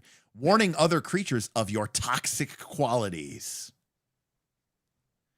Any creature that touches you takes 2d8 damage. At scale, I love being a toxic gamer. Hey, it does scale though. By the way, it has to be an unarmed melee attack. Oh, darn. Yep. I mean, that's going to come up a lot. I mean, every monster is using that effectively, but yeah, it's not worth it. Apparently, Vindicator is the go-to Warden spell now here. I don't see Vindicator. Oh, Vindicator subtype. Is that what you're saying? Yeah, it's the new one from War of Immortals. Got it. The new Hunter's Edge. They don't have War of the Immortals in here yet. Or one of those. Oh, it's a class archetype. Or maybe it was was it War? Yeah, it was War of Immortals. Yeah. Trying to decide. Like the 2 books just came out. Neither one's on Nethys yet. Yeah, neither one's on Nethys yet, so there's nothing I can do. I'm sorry. Wait, which one's the other book that came out? Divine Mysteries. Oh yeah, that's it. Right. Yeah. So Jian Sha too. Yeah. All right. Well. All right. Ranger. Saint Jess is saying snare hopping. What the hell is that? Is snares even something that's even remotely playable or usable? No. I don't know. I Because don't remember. They got changed to the remaster, I invariably, believe. invariably, anyone that lays a snare will find their party members charging forward as soon as initiative is rolled, triggering the snare, or running past it and having the fight occur in the room the monster was already in. All right, we found it. It's a level 1 focus spell. So theoretically, you got this at the beginning of the game. So I don't know how this is like a high level thing, but it's 2 actions and it has a range of 10 feet. And it targets a snare that you built. And oops, you may have not placed your snare in the right place, but you can now magically teleport it there. You teleport your snare to an unoccupied location. That sounds not great. Like, I mean, is there a snare that just like instantly kills somebody? Because that would be kind of cool. Like, if that happens, like, let me know. But I have to have built a snare, and then I have to use a focus spell to.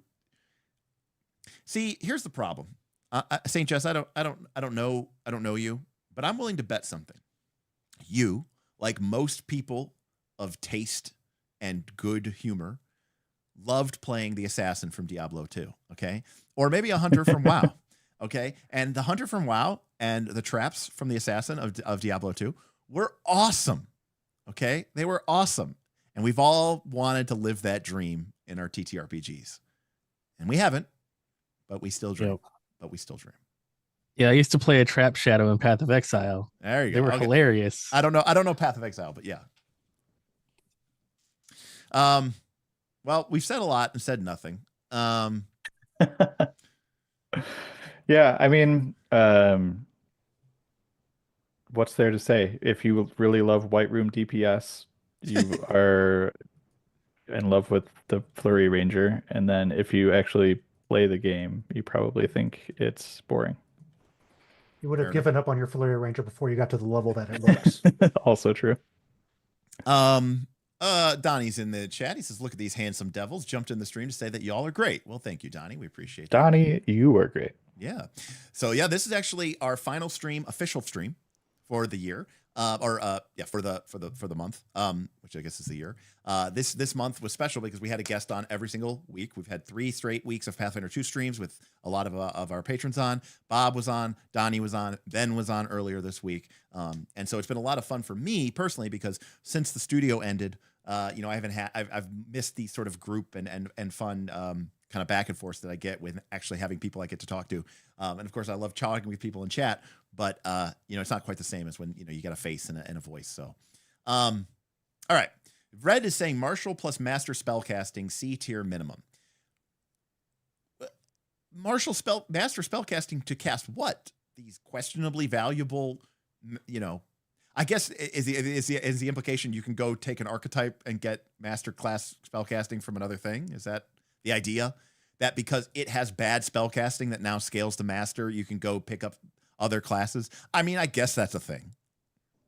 That's high level Pathfinder 2. That is high level Pathfinder 2. I mean, everyone's got spells. Everyone's got spells. It's 5e all over again. Everyone has spells.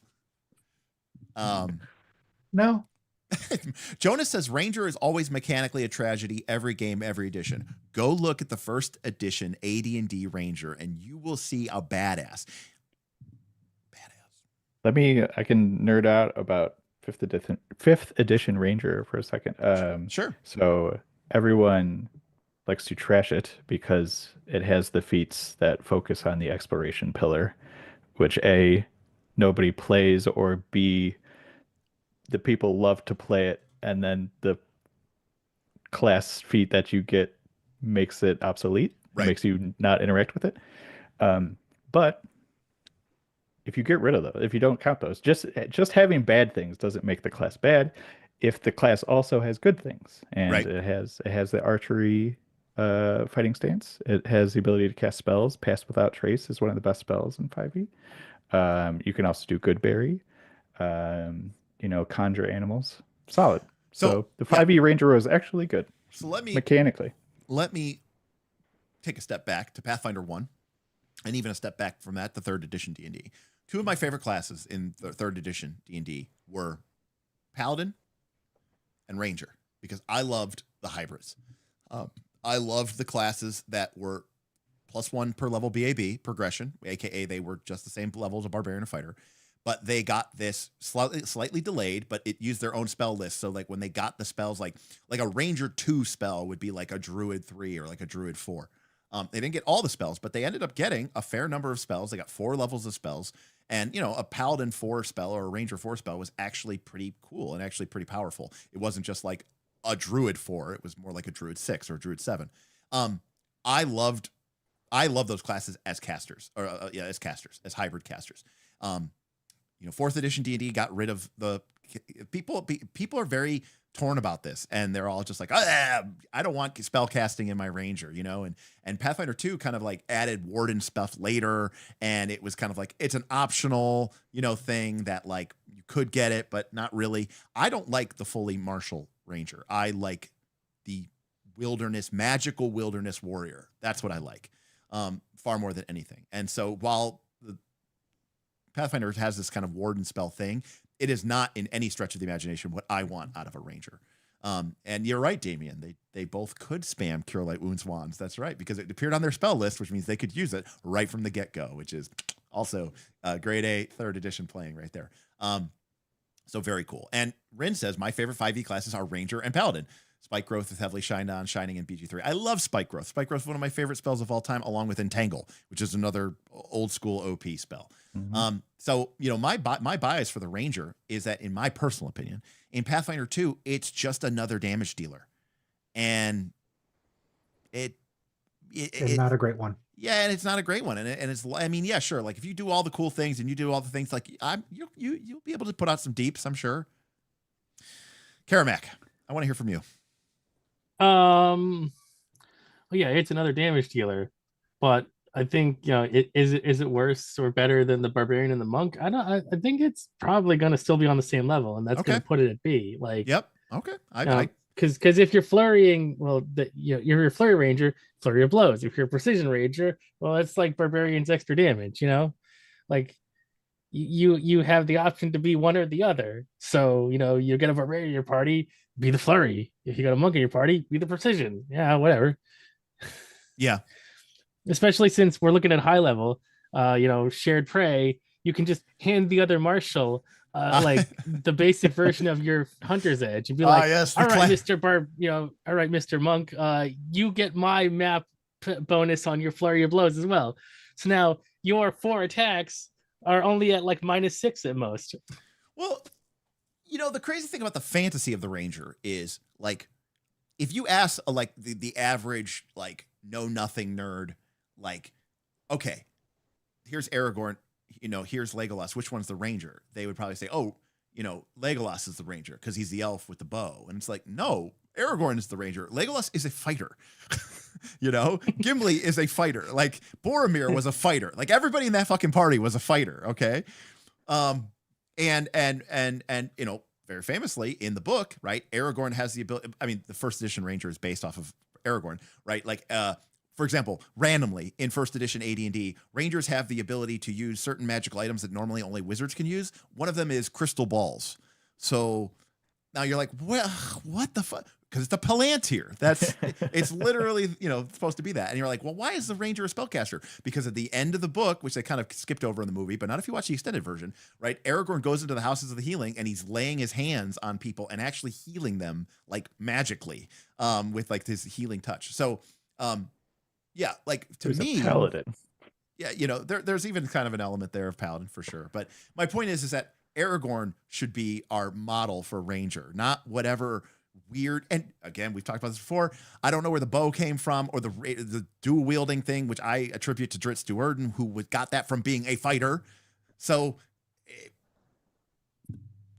and by the way, Dritz is like the worst example ever of a Ranger. And I'll tell you why.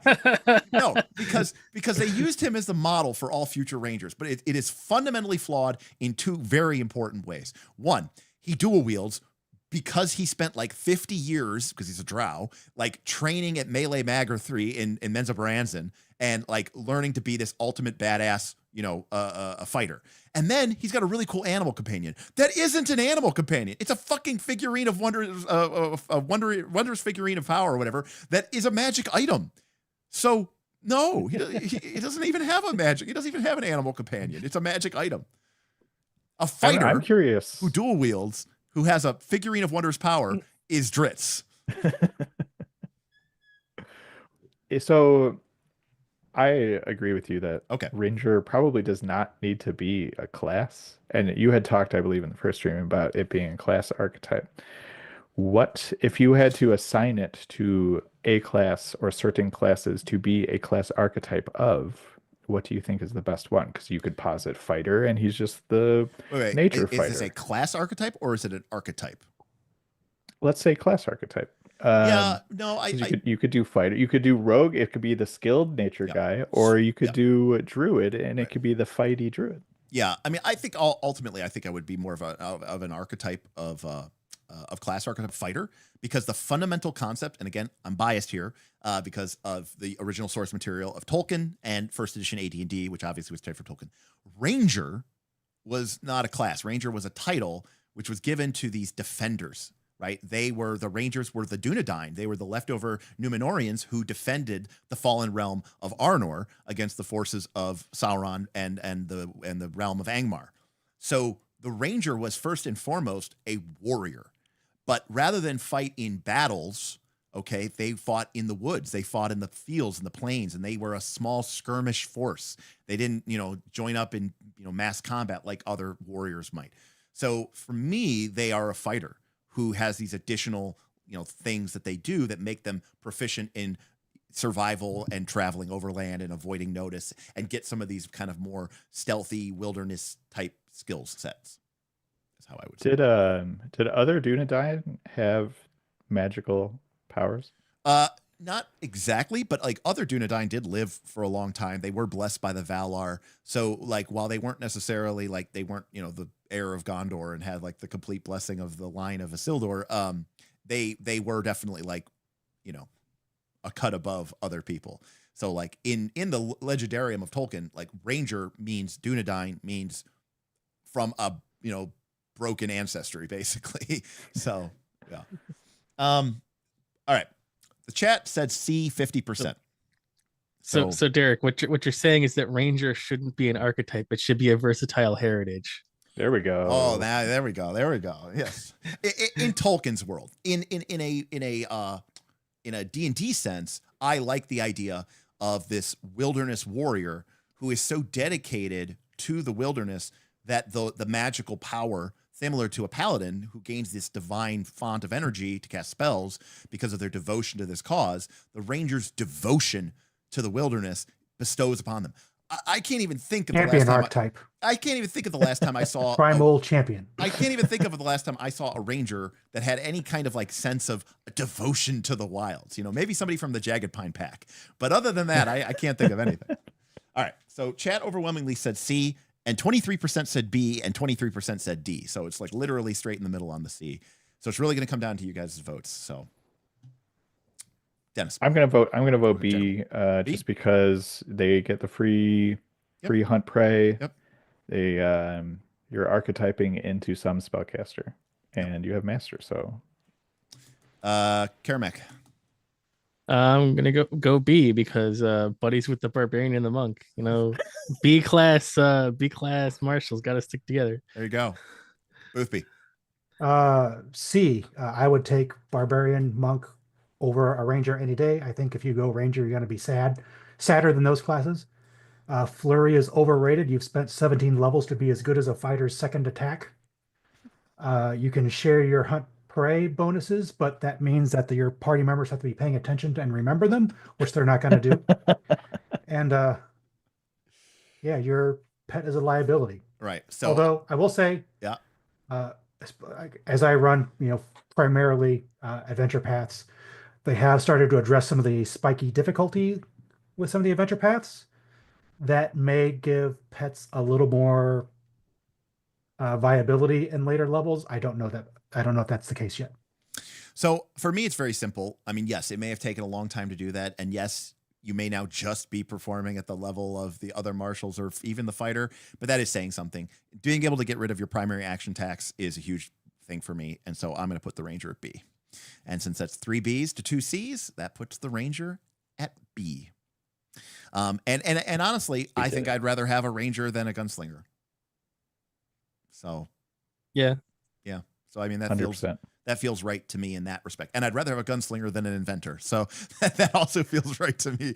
I would probably prefer a Magus or a Barbarian or a Monk over a Ranger. So like in that tier, it's probably lower for me. But yeah. All right. The Rogue. Now the Rogue has been S tier every level. Is it still S tier? I think so. But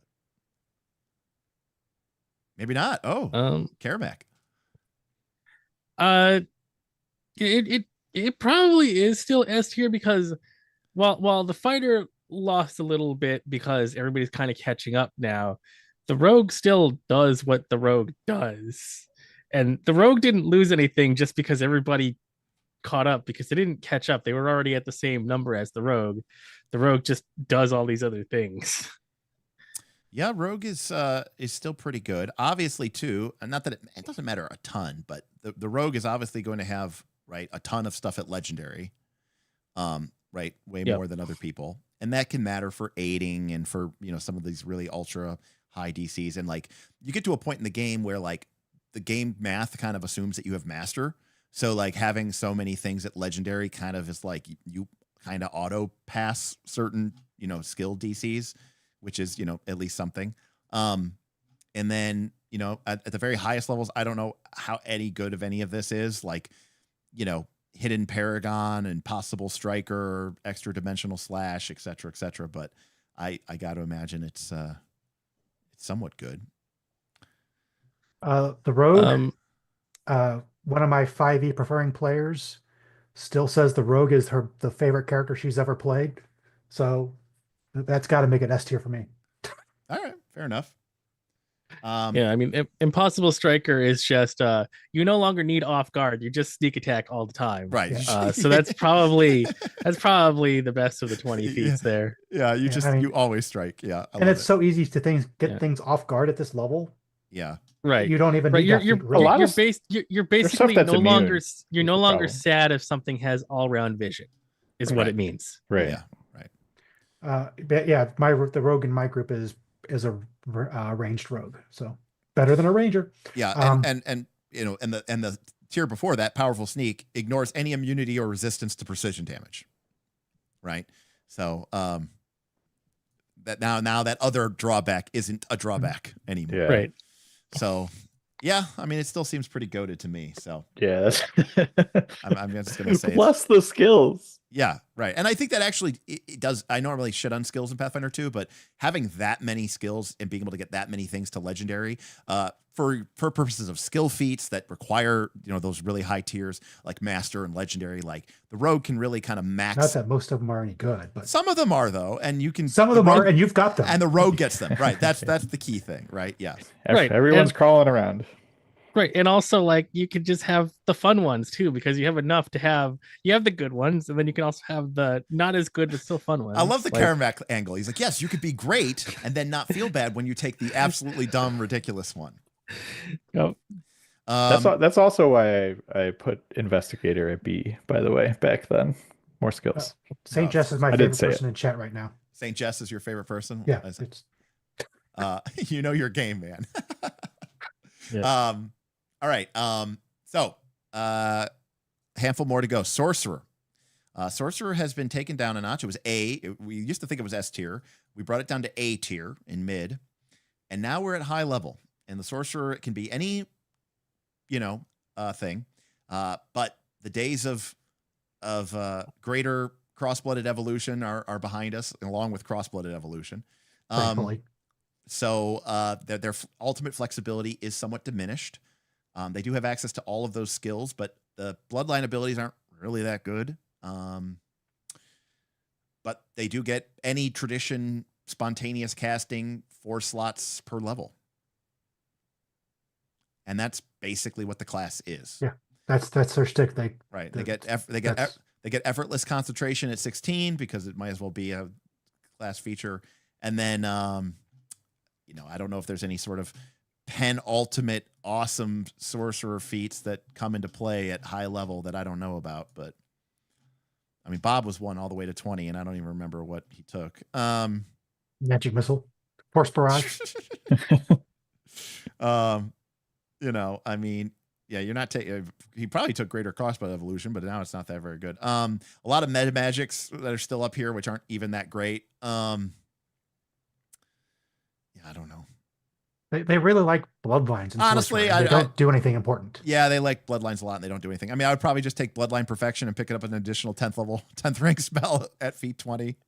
You know, like bloodline mutation. You know, you mutate to become like your thing. If the creatures have the ability to fly, you gain a fly speed. It's like, bro, I've been flying since like level 8. Like That's fly. This is not a thing like at all that I'm even concerned about. You know. I do like that spell shape mastery one where you can use the spell shape feats without the extra action. All right. If you like spell shapes, it's fun. Yeah. I guess. Yeah, I mean it's a nice feat, but is it really impacting the class that much? I don't know. I mean, but they got a lot of spell shapes. That's something they gave to Sorcerer. So let's consider this. Okay, is the Sorcerer as a spontaneous excuse me spontaneous caster equal to the bard who is locked into a cult? But so I think what Sorcerer does spell wise plus their bloodline is worse than what bard gets, the composition plus occult. But then Sorcerer gets to move back up because they can choose the different traditions. Right. They don't have to be a cult, but the Sorcerer can fill any spell role if your group is lacking it. Right. But then once you're in that role, how does that do you actually once you're in that role, you are your spell list. You don't have anything fun to throw on top of it from Sorcerer. Karamak. You got to spend all those archetypes feats that Jackal and Karamak love. Well, so so it's not locked into any tradition, and it's got more spells than the Druid, and they're spontaneous. So it's probably better than the Druid, but not as good as the Bard. Right. So I think that puts it in B with a lot of the other guys. Yeah. I'm actually thinking that logic and reasoning is pretty reasonable.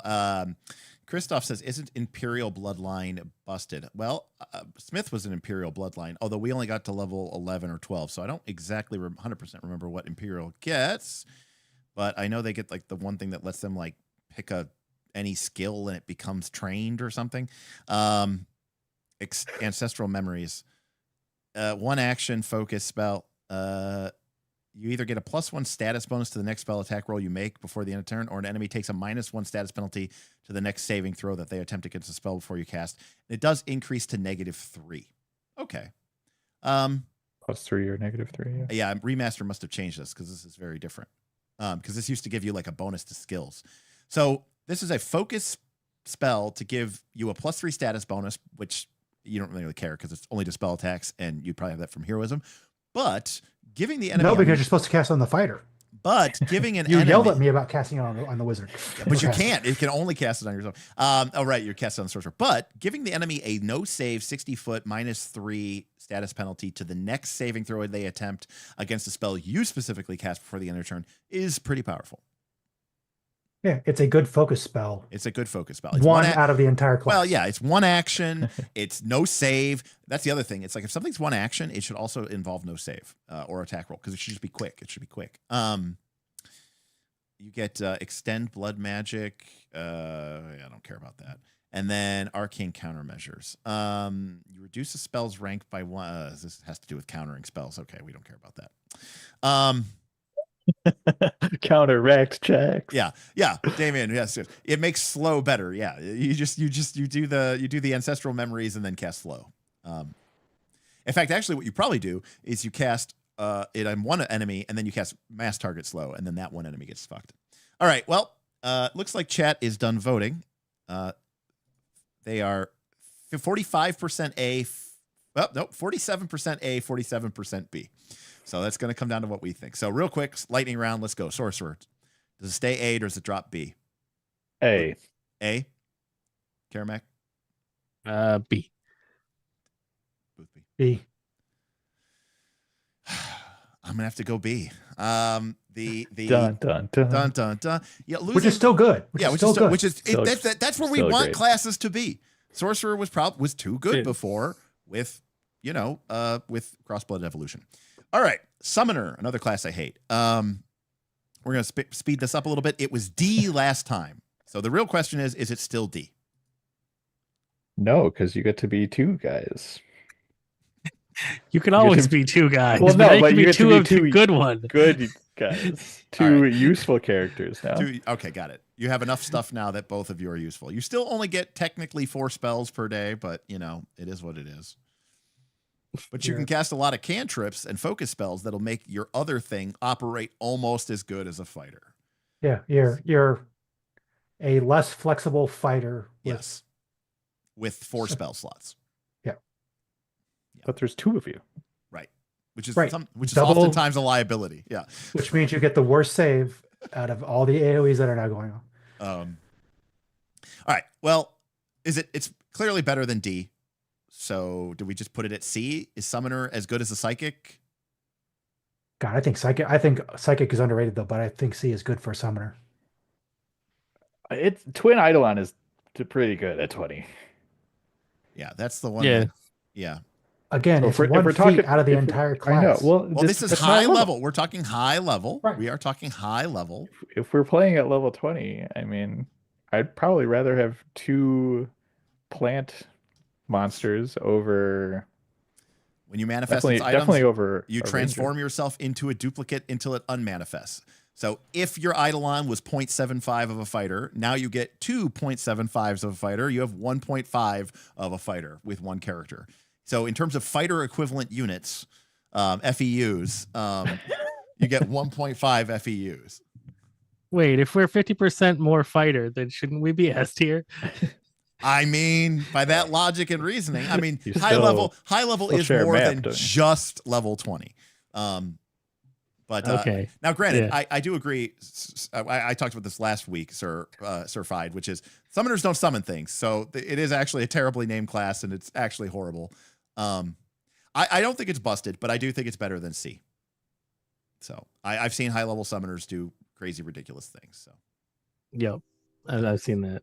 yeah, so I'm gonna put I've it. fought that. Yeah, I fought that. I've had that against me too, and it's been pretty powerful and pretty nasty. So I'm just gonna cut it and go straight to B. All right, But how much NR nonsense did that Summoner have stacked on top of it that made Oh, a lot, but it? There you go. Listen, buddy, we all have our own experiences, okay? And you know what? When I played my home game, when I played Smith's game, it had even more nonsense than an NR game. So a lot of NR rules came from Smith's home game, okay? I forget. I don't run fun games. No, you don't. You don't. You play. you run by the book actual plays with uncreative players who just go through the motions. They don't try to go off script. They don't try to break down the barriers of the actual play. They're good and respectful, and they stay on the beaten path. All right, a couple more to go. Swashbuckler, a class that has done better. It was B last level. Is there any reason to say B is not better, or Swashbuckler is not better or worse than that in the highest levels? I mean, to be fair, this was probably a level where you were always going to be getting your panache anyways, maybe, but maybe not. But, do your finishers get so much better? Do your attacks get so much better? And really the baseline is Swashbuckler's a damage dealing class. I know it has a couple of different little, social weird, like, flourish things and stuff. But is a Swashbuckler on the level of a Barbarian or a Monk or a Ranger and all these other, kind of core damage dealing classes? So I think that's the real question. you get all the reactive strikes if you want them. Sure. Yeah. You can get that. They get built-in keen eventually. So like if they wouldn't crit on a 19, they do crit on a 19. Right. So they at minimum they have twice the crits of anybody else Right. that isn't also already critting more. Right. Yeah, I think it's hard to hate against a martial character class at this level of the game. You know, like they all Yeah. pretty much do a lot of damage. You know, Unless you're a gunslinger, or if you're in Guns and Gears, basically. yeah. If Yeah. you're in Guns and Gears, they Yeah. unfortunately pay the price, and that's kind of what we're seeing here. You know, with champion and fighter rogue kind of bubbling to the surface. So I'm just gonna go ahead And and one of their finishers is basically just True Strike without the nerf. Yeah. So I'm just going to put them in B. I think that they do what they're supposed to do and they do it really well. High level is the first time that I would have picked a actual swashbuckler over a dueling fighter. Yeah, because I think you have enough feats at that point that you actually feel kind of like you're actually maybe able to do some other stuff. And, and I agree with what Piro is saying. All the marshals functioning at a high, good level says a lot about the system. And I tend to agree. All right. Thaumaturge. So you have all 3 of your implements now. They're all at their highest level of proficiency or mastery or whatever the hell it's called. But do you have the raw power to hang? I don't know. Those the higher ranks of the higher benefits are a little sad. Yeah, I agree. At least compared to like the power you get from like the first ones. Right. I agree. I feel like the Thaumaturge is definitely a front-loaded class in that respect. Yeah, it does, at higher levels, it doesn't feel like it's punching as hard as it used to. The extra versatility, though, I've really liked some of the stuff it can pull off, but it's been doing that kind of stuff for a while at that point. Right. Also, in terms of versatility, I mean, your alchemists have 10,000 different items they could pick from. Your spellcasters have 40 spell slots that they're picking from, plus scrolls, plus staves, plus wands. I mean, versatility is everywhere, Your random character that took 1 feat to take a dedication can now use every scroll in the game, basically. It's versatility, Yeah. So, yeah, I think for versatility, it goes B. Yeah.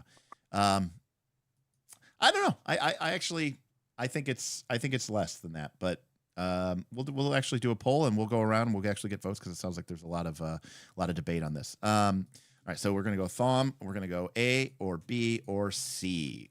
Karamak, grade, and what do you think? Or what do you think of grade? So they get the ability to ignore their action tags at the same time a ranger does, Which is so nice. that's good. Yep.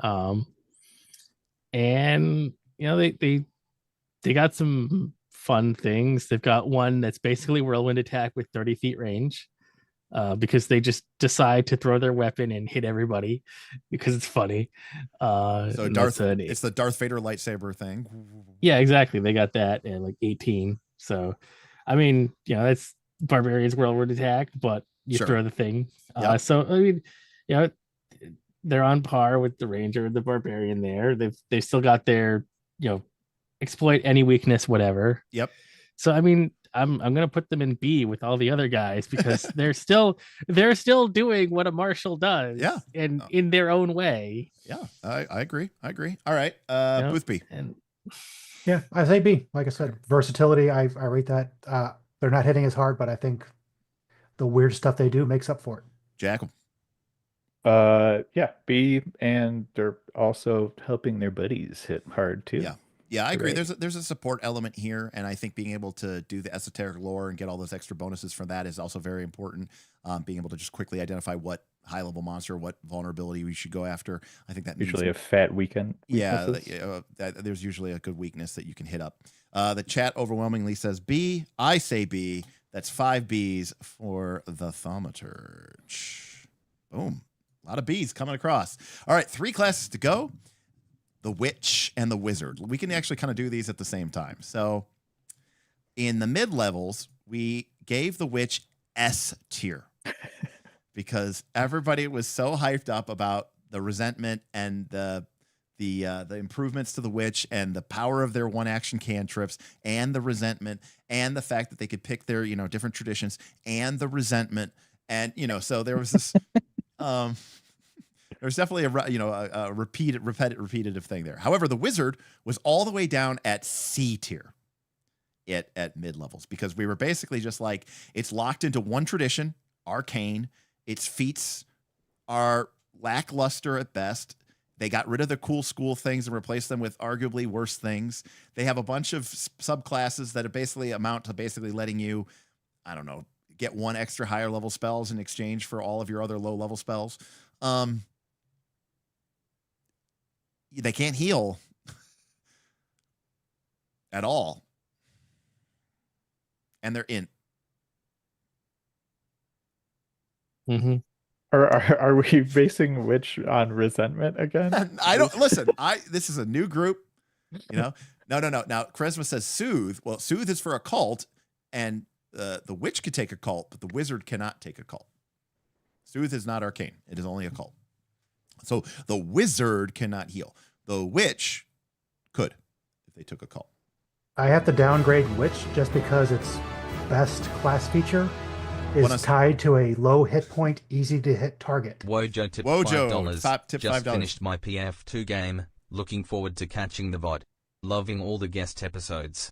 Happy holidays. Happy holidays to you, Wojo. Thank you for the tip. And yes, it's been awesome having the guests on, and I hope you enjoy the VOD. All right. So, which can be what? I think which could be every tradition, right? Yeah, which can be every tradition. Right. And, you know,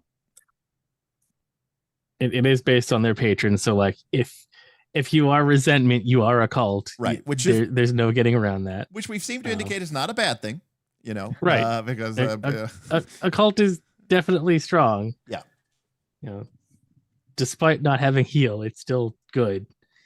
Very good. So, all right. Hexmaster is pretty sweet at 20 also. What does that let you do? You embody the link to your patron so completely that you can cast your hexes in rapid succession. You are no longer limited to casting only a single hex each turn. In addition, when you cast Cackle to sustain a hex, you gain the effects of sustain for all your active hexes that have a duration of sustained. That's pretty good. So let's for all intents and purposes, let's ignore the resentment for a moment, okay? And we can just agree that it's probably busted and it's probably S tier. So with that in mind, where's the witch come in? Is it at A? Solid. I think I probably like the extra stuff Bard gets a little better if we're not talking resentment, at least. Yeah. But they get to be able to pick whatever tradition they want. So yeah. Karamak. Yeah, I mean A tier is pretty good. It's, you know, it's got better features than the wizard and can pick its tradition. So it's going to be above wherever the wizard is. Right. So the question then is, you know, is the witch better than the oracle and the sorcerer? Well, the oracle can't pick its tradition, right? So it's better than that. But the sorcerer can. The sorcerer can. And the witch is the sorcerer and the witch is prepared. The witch is prepared, the sorcerer is spontaneous, and the sorcerer does have more slots. Yep. So it comes down to. But I think that matters. I think that matters a lot less again at high levels because everybody has so many slots unless you're a wave caster. Right. Right. At high levels, the extra one, you know, so they have 30 slots to the sorcerer's 40. Right. Exactly. Yeah, it's fine. Yeah, it's still probably A if it's because it's not as good as the cleric. I'm gonna say because the cleric still has all the heals. So yeah, it probably just lands an A. Okay. You know, if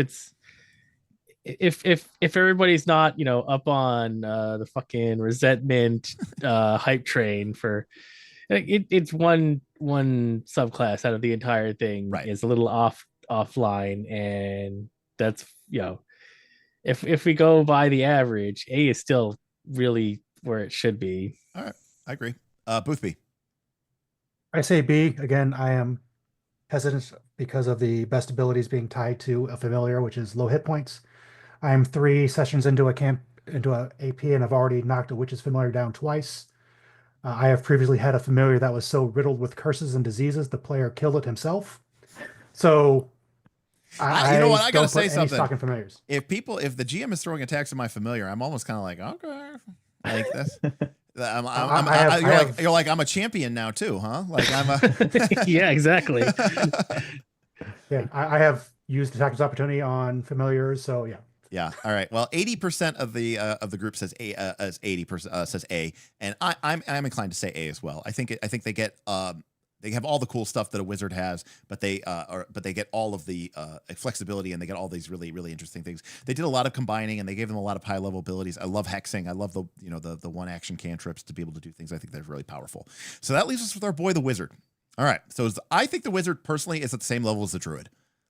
It has the same kind of fundamental flaw and problem where it's, feats aren't that good. It's locked into prepared. It's locked into one tradition. The question is, now, I personally think that Arcane is still very good. I know it doesn't have heal, and I know everyone's obsessed with healing, but I think Arcane is very good. I think Wall of Stone, which I know Primal gets, but I think Magic Missile is very good. Primal doesn't get that, along with a handful of other crazy weird utility spells. But I understand the limitations that are present in the game. I don't think its class features give it a whole lot, so I'm inclined to put the Wizard at C tier. What do you guys think? The worst part about Wizard at level 20 is preparing all the damn spells. Jesus Christ. Well, to be fair, worst. Every day. The Cleric has to do that too, as does the Druid, as does the Witch. Yes, all the heals, yes. I agree with the C for a Wizard. All right. Karamak? Yeah, that sounds about right. I mean, they being where the Druid is, it's basically it. I mean, it's even like a little worse than the Druid. I think so its too. Armor starts lower, and it doesn't have shield block for free. And Right. while those are not, the most important parts of the Druid, there's still things the Druid has that the Wizard doesn't. Right. Yeah, I actually do agree with that rating. Like Druid might even be like C good, and honestly, because we know how powerful heal is. Like the primal caster, like the primal druid still gets access to a lot of the cool elemental spells, the Wall of Stones, but getting access to heal is a big deal. And I like Force Missile or Magic Missile or whatever it's called, but and rank 10 Force Missile, that's a sight to be seen. But so that's 3 of us getting C. Dennis, do you have any thoughts on that? The wizard feats are so good that the wizard in my current group has spent them all to archetype into druid, cleric, witch, so that he could cast all 4 traditions. There you go. That player sounds like my buddy George, who he was like a monk who took like cleric and something else so that he could use scrolls from every single tradition or something like that. And he would just go into fights with like scrolls in his feet and scrolls in his like prehensile tail. I don't remember exactly what it was. It was really weird. It was a very Pathfinder 2 character. Let's put it that way. Yeah. All right. But definitely C tier. But the biggest breaking of wizard was you can no longer ask what kind of magic something is anymore.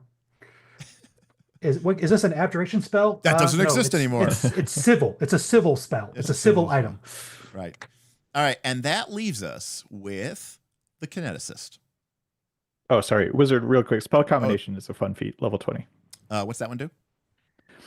You can merge spells, producing multiple effects with a single casting. 1 slot of each rank of spell you can cast, except second and first rank, becomes a spell combination slot. This does not apply to cantrips.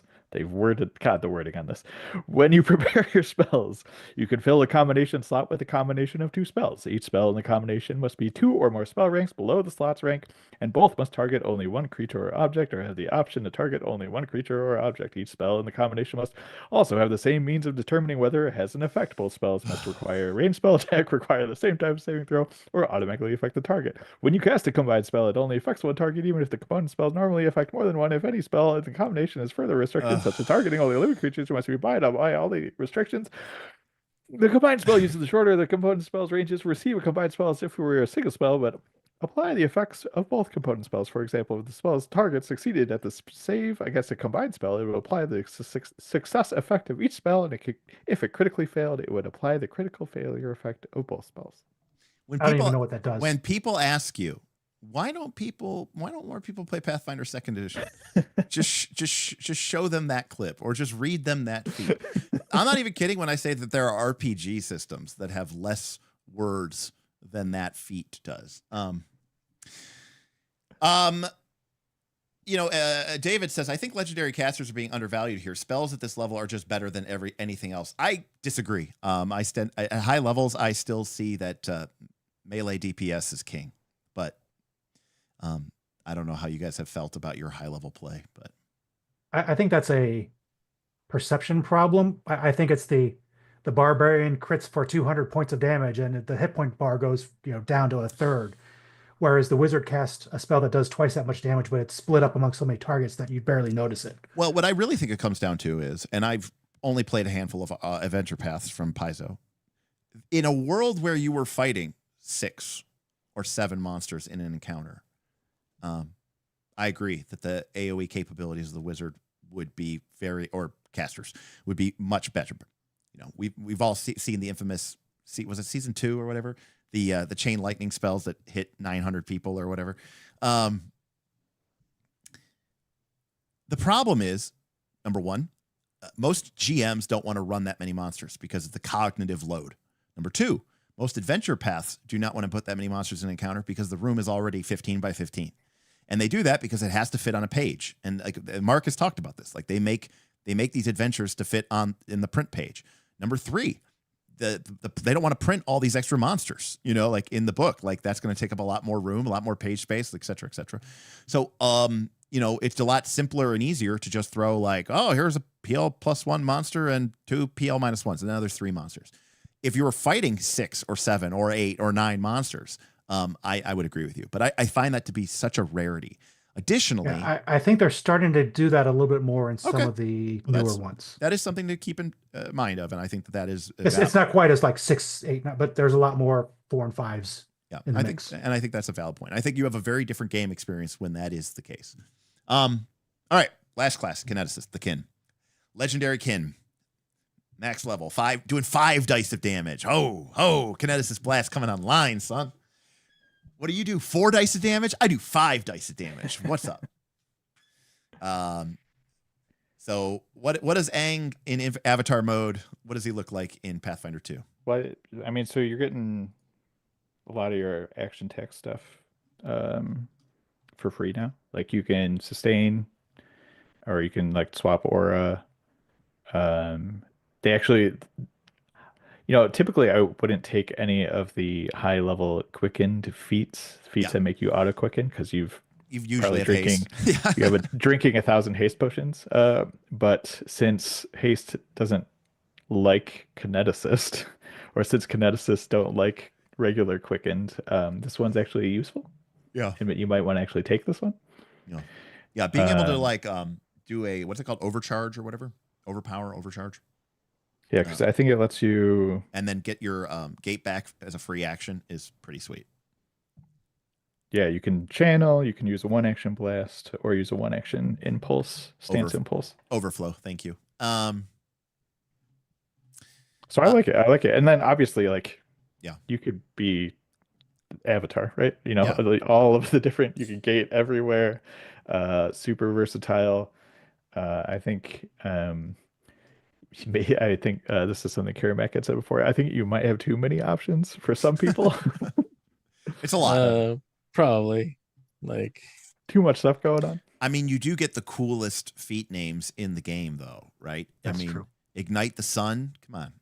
Infinite Expanse of the Bluest Heaven, which is so weird because it just makes somebody like flail around on the ground and think they're falling, which is just like the most Pathfinder 2 thing of all time.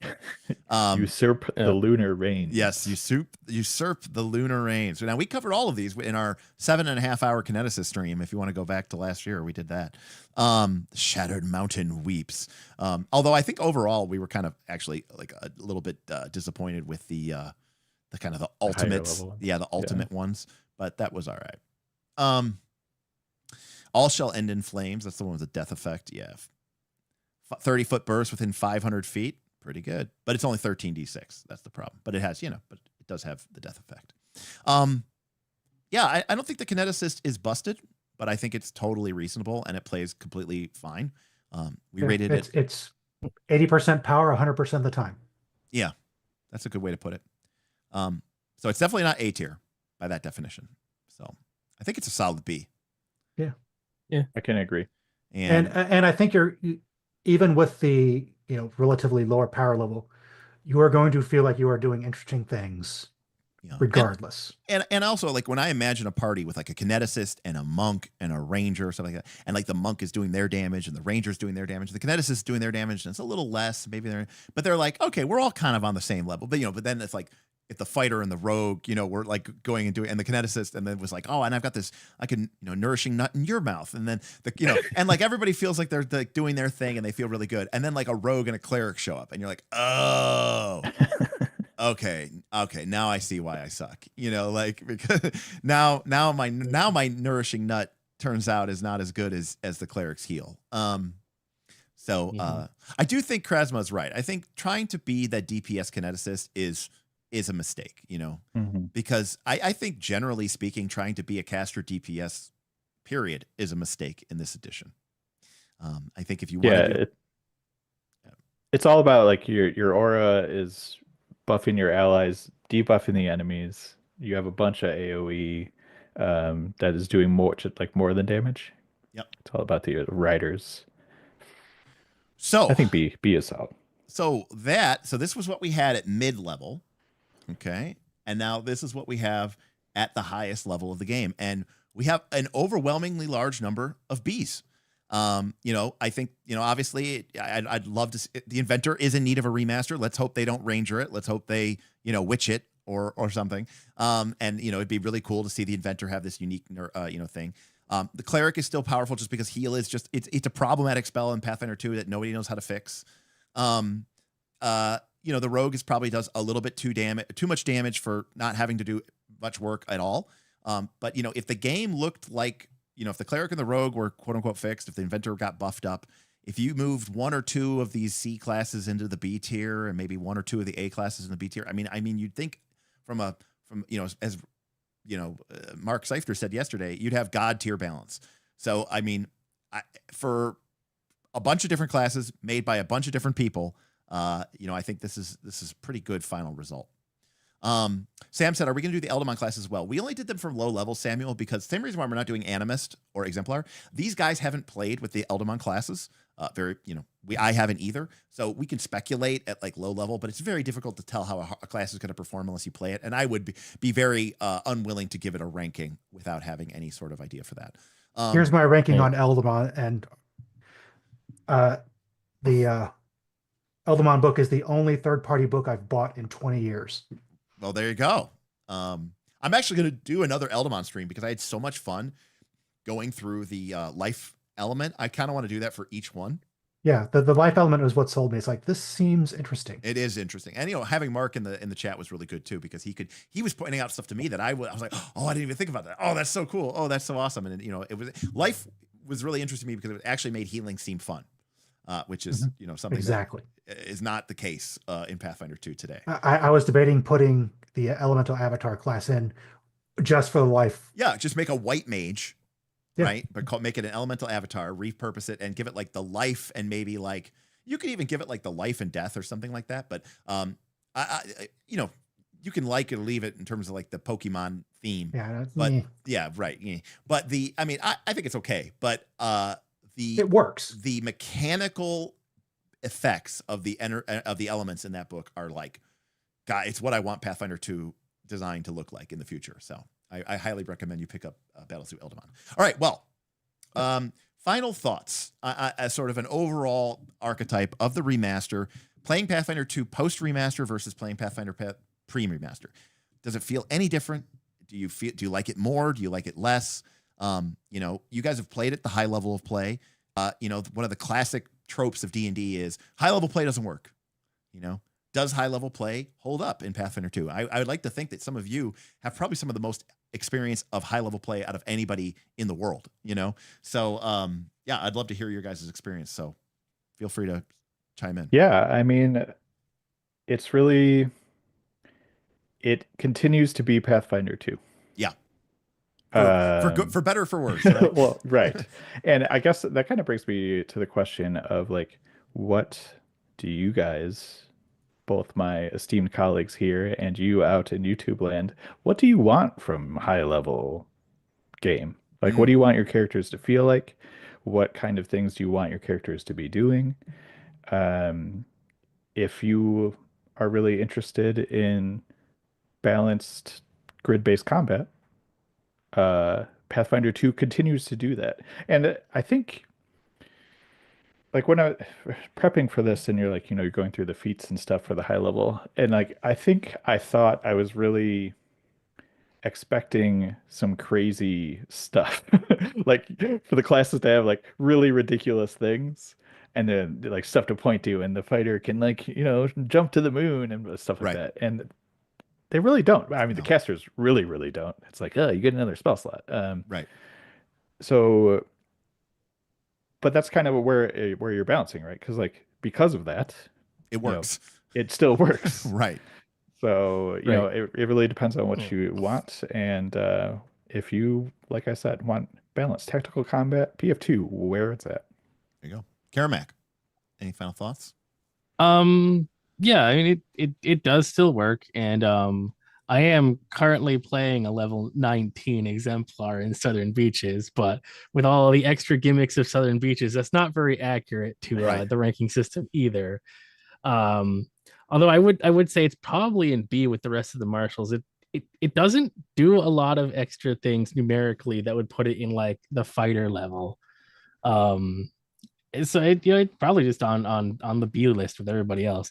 It does have wacky out of the out of left field things that it can do, but they're not more powerful. They're just kind of weird things it can do. And you were talking about really cool feat names. Well, I've got one here called Seven Colored Cosmic Bridge, which it does two different things. One is when I hit something, I can teleport 10 feet, which is kind of funny and kind of gimmicky. But I can also make a 60-foot cone and then hit a bunch of enemies and then teleport somewhere in the cone after the cone. But it takes 3 actions, so it's my whole turn to Right. hit a bunch of guys and teleport. But it's a weird thing, but it's not like weird and out of balance. Right. It's not more area damage than say the kineticist would be doing. And that's and important, it's got- right? Is that you're yeah. not just shitting over all the other classes that came before it. Yeah. Right. It just has, I guess, more options at the same time than most of the other basic marshals might have. But it's still, the numbers aren't bigger or smaller, so it doesn't go out of the way. But yeah, I think the general feel of pre-master between old and new, I think it's feeling better than it was. I didn't play a lot before remaster, to be fair. Mhm. Most of the play I had before remaster was season 2 of NR. Okay. Well, right. So Yeah. with a PF2 with an asterisk, right? Like with a Yeah, exactly. Yeah. Booth. Yeah, it's kind of interesting coming in at the tail end of this, ranking series, as my games are, I was discussed, very different from what Jekyll and Karamak are doing. Right. My free archetype list that I sometimes allow has things like linguist, dandy, wandering chef. So oh yeah, my investigator free archetypes. It's like, really, linguist, is that important to you? I don't understand. And I ran summon season 2 Northern Reaches, but then Derek yelled at me, so I stopped. Yes, because you were turning it into a personal campaign inside of the mega community Western Marches game. Is that why I yelled at you? That's why you yelled at me. Okay. Yeah. Yes. All right. And then I decided that playing in spreadsheets was more fun than Northern Reaches. Well, see, but I think that's cool. I love that Pathfinder 2 works even when you have people who have free archetype and all these extra feats and powers, and people who really know what they're doing. And then, and don't get me wrong, people in Northern Reaches who really know what they're doing, you're throwing extremes and you're throwing extreme pluses at them, but they found a way for that. The math worked for them. And then for Boothby's players who are, a little bit more casual, dirty, filthy casuals. I've had moderates that are threatening encounters. Right. And, that's what the book even says. Moderates. Some of these may even be challenging, right? Like that's what the game says. Yeah. And that's great because once you establish what your baseline is, you can use it and expect continual results. I will say that one of the hallmark, for me, it's a good thing or it's a bad thing. One of the hallmarks of D&D has always been that the gameplay substantially changes at high levels. And somewhat disparagingly, I think it's overstated by people who didn't actually play. They would describe third edition D&D, right, as like rocket tag, because like everybody had these really high DC save or die type spells. And I personally, like, if you told me, Derek, you have 2 choices. The monster either gets sloggingly killed down over 5 or 6 rounds from 350 hit points to 0, or your buddy, the wizard, kills it in the first round before you even get to go. Pick one. I'm going to pick the wizard killing the monster instantaneously every time. But I understand that's not for everybody's bag. That's great a few times, not when it's I kind of like it every. camp. I kind of like it every time, but I get it. I'm weird. I mean, it's fine. Yeah. But Pathfinder 2 set out to defeat that, right, and to keep the encounters from just having an I win button. And so you get to these high levels and you have all these crazy powers, like people are saying, but they're not really that crazy. And overall, the experience kind of feels the same. Sure, you might be jumping God tier to the moon, but at the end of the day, it's just a really big burning hands followed by a somewhat generous stride, right? Like it's fundamentally you're doing the same things, you know, that you were A doing really before. high jump with level appropriate Right. damage. And at some kind of, you know, there's a lot of action economy enhancers. You might end up basically doing the equivalent of about 4 or 4.5 actions, you know, on your turn instead of 3. And that is great if what you want is for, you know, adventure number 1 to feel like adventure number 4 to feel like adventure number 6. I think it is very likely and very possible for people to maybe kind of take a step back and say, this is getting kind of boring. We are kind of going through the same motions that we've been going through for the whole game. And it hasn't felt like the game has substantively changed. To use a, you know, and again, I was talking yesterday on RFC, I was like, I think PS2 is more like 4th edition than people care to admit. But in 4th edition, when you went between the tiers, and 4th edition went all the way to 30th level, but when you went from heroic tier, which was 1 to 10, to your first level of Paragon tier, it felt kind of like a different game. And when you went from Paragon tier to the Epic tier, it felt like a different game. Like suddenly when your wizard got killed, they were turning into an energy vortex that was a, like, you know, flying across the battlefield in a ghost wizard form, spewing out force missiles and, you know, death. And then after the battle, reconstituting from the residual energy that was left on the battlefield, right? You know, you couldn't do that last level, right? Now suddenly you can. So it was like this very seismic shift in the way that the game was perceived. Pathfinder 2 doesn't do that. It's a very slow, gradual kind of ramp up, but everything kind of, you know, scales that way. So if you want that consistency, it's very good for that. If you want, like, wow, I want this, you know, let's get something crazy. Let's get something different. And you're like, no, it's not really that different. You know, the names of the spells and change. But at the end of the day, it's usually some wonky activity that combines some combination of strides and strikes into some other packaged form that may or may not affect multiple attack penalty until it's done or not. Like that's how most of the abilities work. So,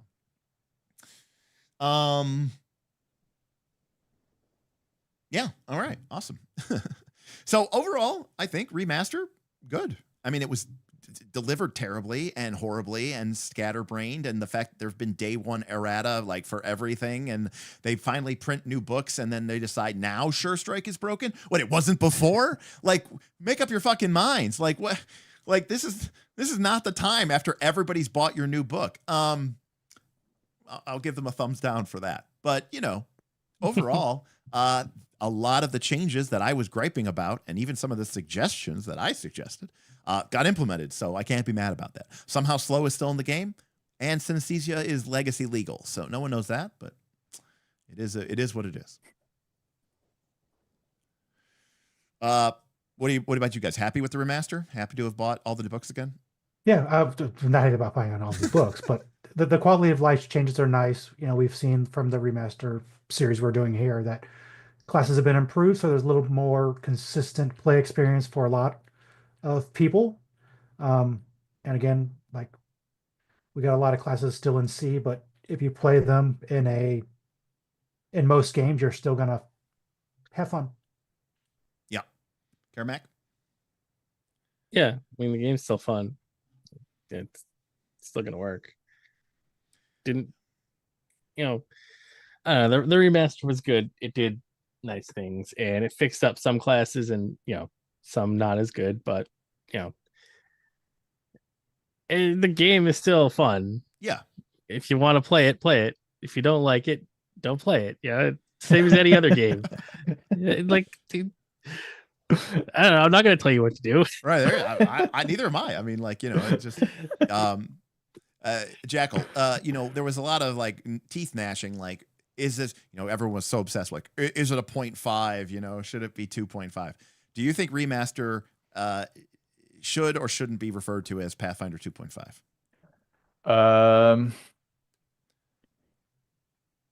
I really wish I didn't buy the books again, I think. So I think you out there, I mean, especially with Archives of Methods, Right. especially with Path Builder, the core of the game is still the same. So if any of you are like hesitant to like get into Pathfinder 2, because like things are changing and up in the air, it's still pretty much the same game. Yeah, if anything, I maybe- would say Paizo's willingness to errata, fix mistakes, update stuff, add new content, rework other content would make me hesitant to buy the books, because chances are pretty good that within 12 months, some of it is going to be out of date. And now you're in this weird spot where you have the book, but you find yourself having to reference it against the Archives of Nethys anyways, because it's going to have the most up-to-date rules. So, AKA play in unless Foundry. it doesn't. Play in Foundry, folks. That's the Yeah. real key. That's the Exactly. real key is play in Foundry. Yep. Definitely Yep. play in Foundry. I really like the direction that they're taking with the new classes. Yeah, for sure. I almost wish that they didn't have to live in like the same game as the old classes. Got it. Right. Yeah. PF3. Yes, PF3. It's called, you know what it's called? It's called Starfinder 2. That's what it's called. There we go. yeah. Yes, exactly. Because Yeah, if We you can have read our space. We can have our space game with our new classes. Oh, for yes. space. We need to come up with the nebulous expanse or something like that instead of the northern reaches. The spinward reaches. So for you, those of you out there, I think the Solarian would totally fit into a regular Pathfinder 2 game. I'm not gonna lie, every class in Starfinder 2 seems cooler and better to me than most. Even if it's not better like it just seems more interesting, more dynamic. And I think it's because they do not feel the same pressure and shackles to just deliver the, canned fantasy experience that everybody would have bitched about endlessly if they didn't do it when they released the game, Right. They just went, we want 6 classes that are different and new. Yep. And let's make them and put them in space. Yep. And they're cool. And obviously the operative is awesome. And the Solarian is very cool. And what's the other kind of caster one? The Mystic. Mystic? Mystic is pretty. I mean, Yeah. the Mystic's okay. But which one am I thinking of? Oh, I think Witch it's Warper. I Yeah, think it's the Witch Solarian. Warper. The Witch Warper. Yeah, that one's pretty cool too. Yeah. Anyways. Yep. And the Soldier's neat, right? Is that what it's called? Soldier? I like the soldier. Yeah, I like it too. Like, Yeah, I like it too. I like the full auto and like the area fire weapons. It's just like, I'm a marshal, but I got a cone attack. Right. Like, Yeah, and that's different. I'm not saying that this is going to happen, but like, if you take the Inventor, okay, and scrap it, Yeah. and then you put it into Starfinder, that thing is going to fucking be like Diva. Okay, it's going to be popping in and out of mechs. It's going to be bunny hopping. You're going to kill it. It's going to jump out. That thing's going to thermonuclear detonate. She's going to be running around with her guns, be able to pull out a pack, drop it to the ground. It's going to resummon a new mech. She's going to jump into it. It's going to be way cooler than anything that ever could have happened in this silly fantasy game by trying to put something like the Inventor in it. Yeah, I mean, Yeah, the- exactly. The most shocking thing mechanic- that anyone said in this stream is you talking about Overwatch. Which I've never played in my entire life, by the way. Only reason I know Diva is because, well, not every single, but like any person that was streaming, every single female streamer that I knew that I like personally knew that was trying to stream Overwatch played Diva. So like that was like the only character that I actually knew. So because when I watched my friends play, they would inevitably be playing Diva. And I know the one character because Matt Mercer voiced him. It's high noon. Quick Draw McGraw or something. I don't know. McGruffin. They changed his name to What was it? Cassidy? What was it originally? McCree. McCree. Okay, yeah, that was pretty cool. Yeah. I did watch the like I don't know if it was the opening intro cinematics, but like the like the intro movie for it where the kids are in the museum and they're like looking at the thing. You know what I'm talking about? That was awesome. Yeah. I remember that. All right. Well, that is going to do it for us. Thank you, Jackal. Thank you, Karamek. Thank you, Boothby, for being on. Jackal, Real champ showed up 3 out of 3 times. We gotta appreciate it. He's been on the show more than the knights. The other knights have been in the last couple of months. So I really appreciate that, Karamac, for coming in twice, and then Boothby, I'm glad you could fill in today. It was fun to have 3 people for the high level, so we could talk about it. Not quite the zaniness that we had when we had like 6 people on for the level 10 spear. Somebody in chat haunted me by saying, "What about all archetypes re-ranked?" No. Did you see me kill myself? You know what? They can do it. I'll just let them stream. Saint Jess says, any links for the guests? Anybody? None of you stream and none of you do. But Karamac, I don't know if you want to shout anything out. I know you're active in the RPG space. Yeah, I write for rpgbot.net. And that's it's just we publish articles about optimization stuff, mostly D&D 5e because there's no money in PF2. I say this every time anybody talks about trying to make money as a content creator. I'm just like, no, there's no money in PF2. I've tried it. The numbers aren't there. And I mean, it's I get the metrics for what my articles do every month. And it's like, here's the ad revenue for the PF2 articles. It's not even not even 5% as much as the traffic that the 5e articles are getting. And like, my articles aren't even that great, but like it's all ad revenue. So like, as long as eyeballs are on it, right, as long as search engine optimization is sending people to our website. I am not a 5e channel. I am not a 5e GM. I haven't really I've run 1 or 2 campaigns of it ever. I played 1 campaign.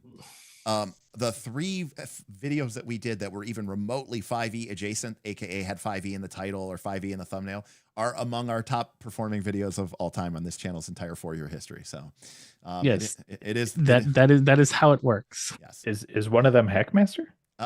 No, strangely that we tried the bait and switch people with that, but that did not work. That's right, Vin.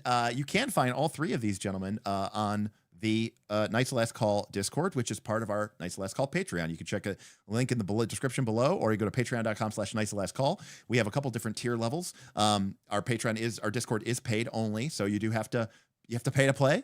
But the cool news is that everybody there is really nice and really intelligent, or really passionate in their fervent defense of whatever game they want to love. And if you want to play a lot of Pathfinder 2, this is a great place to do it, but it's also a great place to try other games and experiment with other games and sort of expand in that respect. So not only that, if you want to nerd out about something, there is a subgroup in our Discord for it. Right. We get pretty passionate. If you want to learn about solar arrays or regimented lifting programs for your weight loss or weight strength gains, all these things are fantastic. All cookies ranked.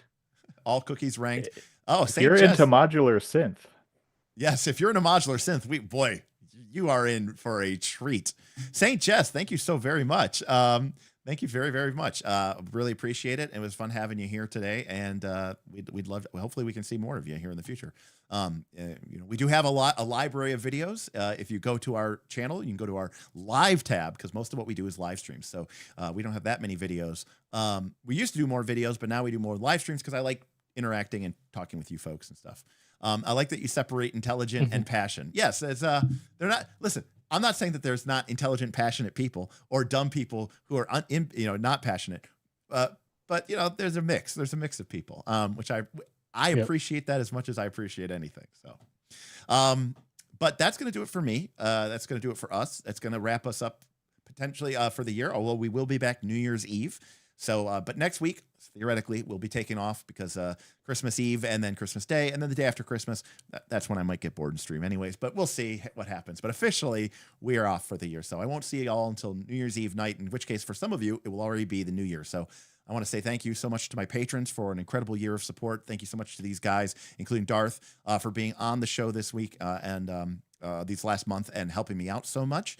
And Saint Jess says, I've watched most of your videos, Derek. Thank you for the great content. And that's a great segue into saying, and thank you to you all, because, the viewers are, we don't have a lot of them, but the ones that we have are loyal and like to watch, and they like to leave fun, great comments and drop tips and super chats. And that makes this a very fun and rewarding experience. So I really, really love that and appreciate that. For example, that's why since I'm about to run a Torchbearer game, I'm in the Foundry development mods, looking to potentially pay somebody thousands of dollars to update the Foundry Torchbearer 2nd Edition mod because it doesn't meet my standards of what I want to play with. And I'll happily pay thousands of dollars to some JavaScript developer if they'll fix a Foundry mod so that I can use it in the game that I'm going to play with my patrons. And if that leaves a better Foundry mod for future Torchbearer 2nd Edition games for the wider community, so much the better. That's what all these tips are going for, so that I can do something completely dumb and ridiculous like that.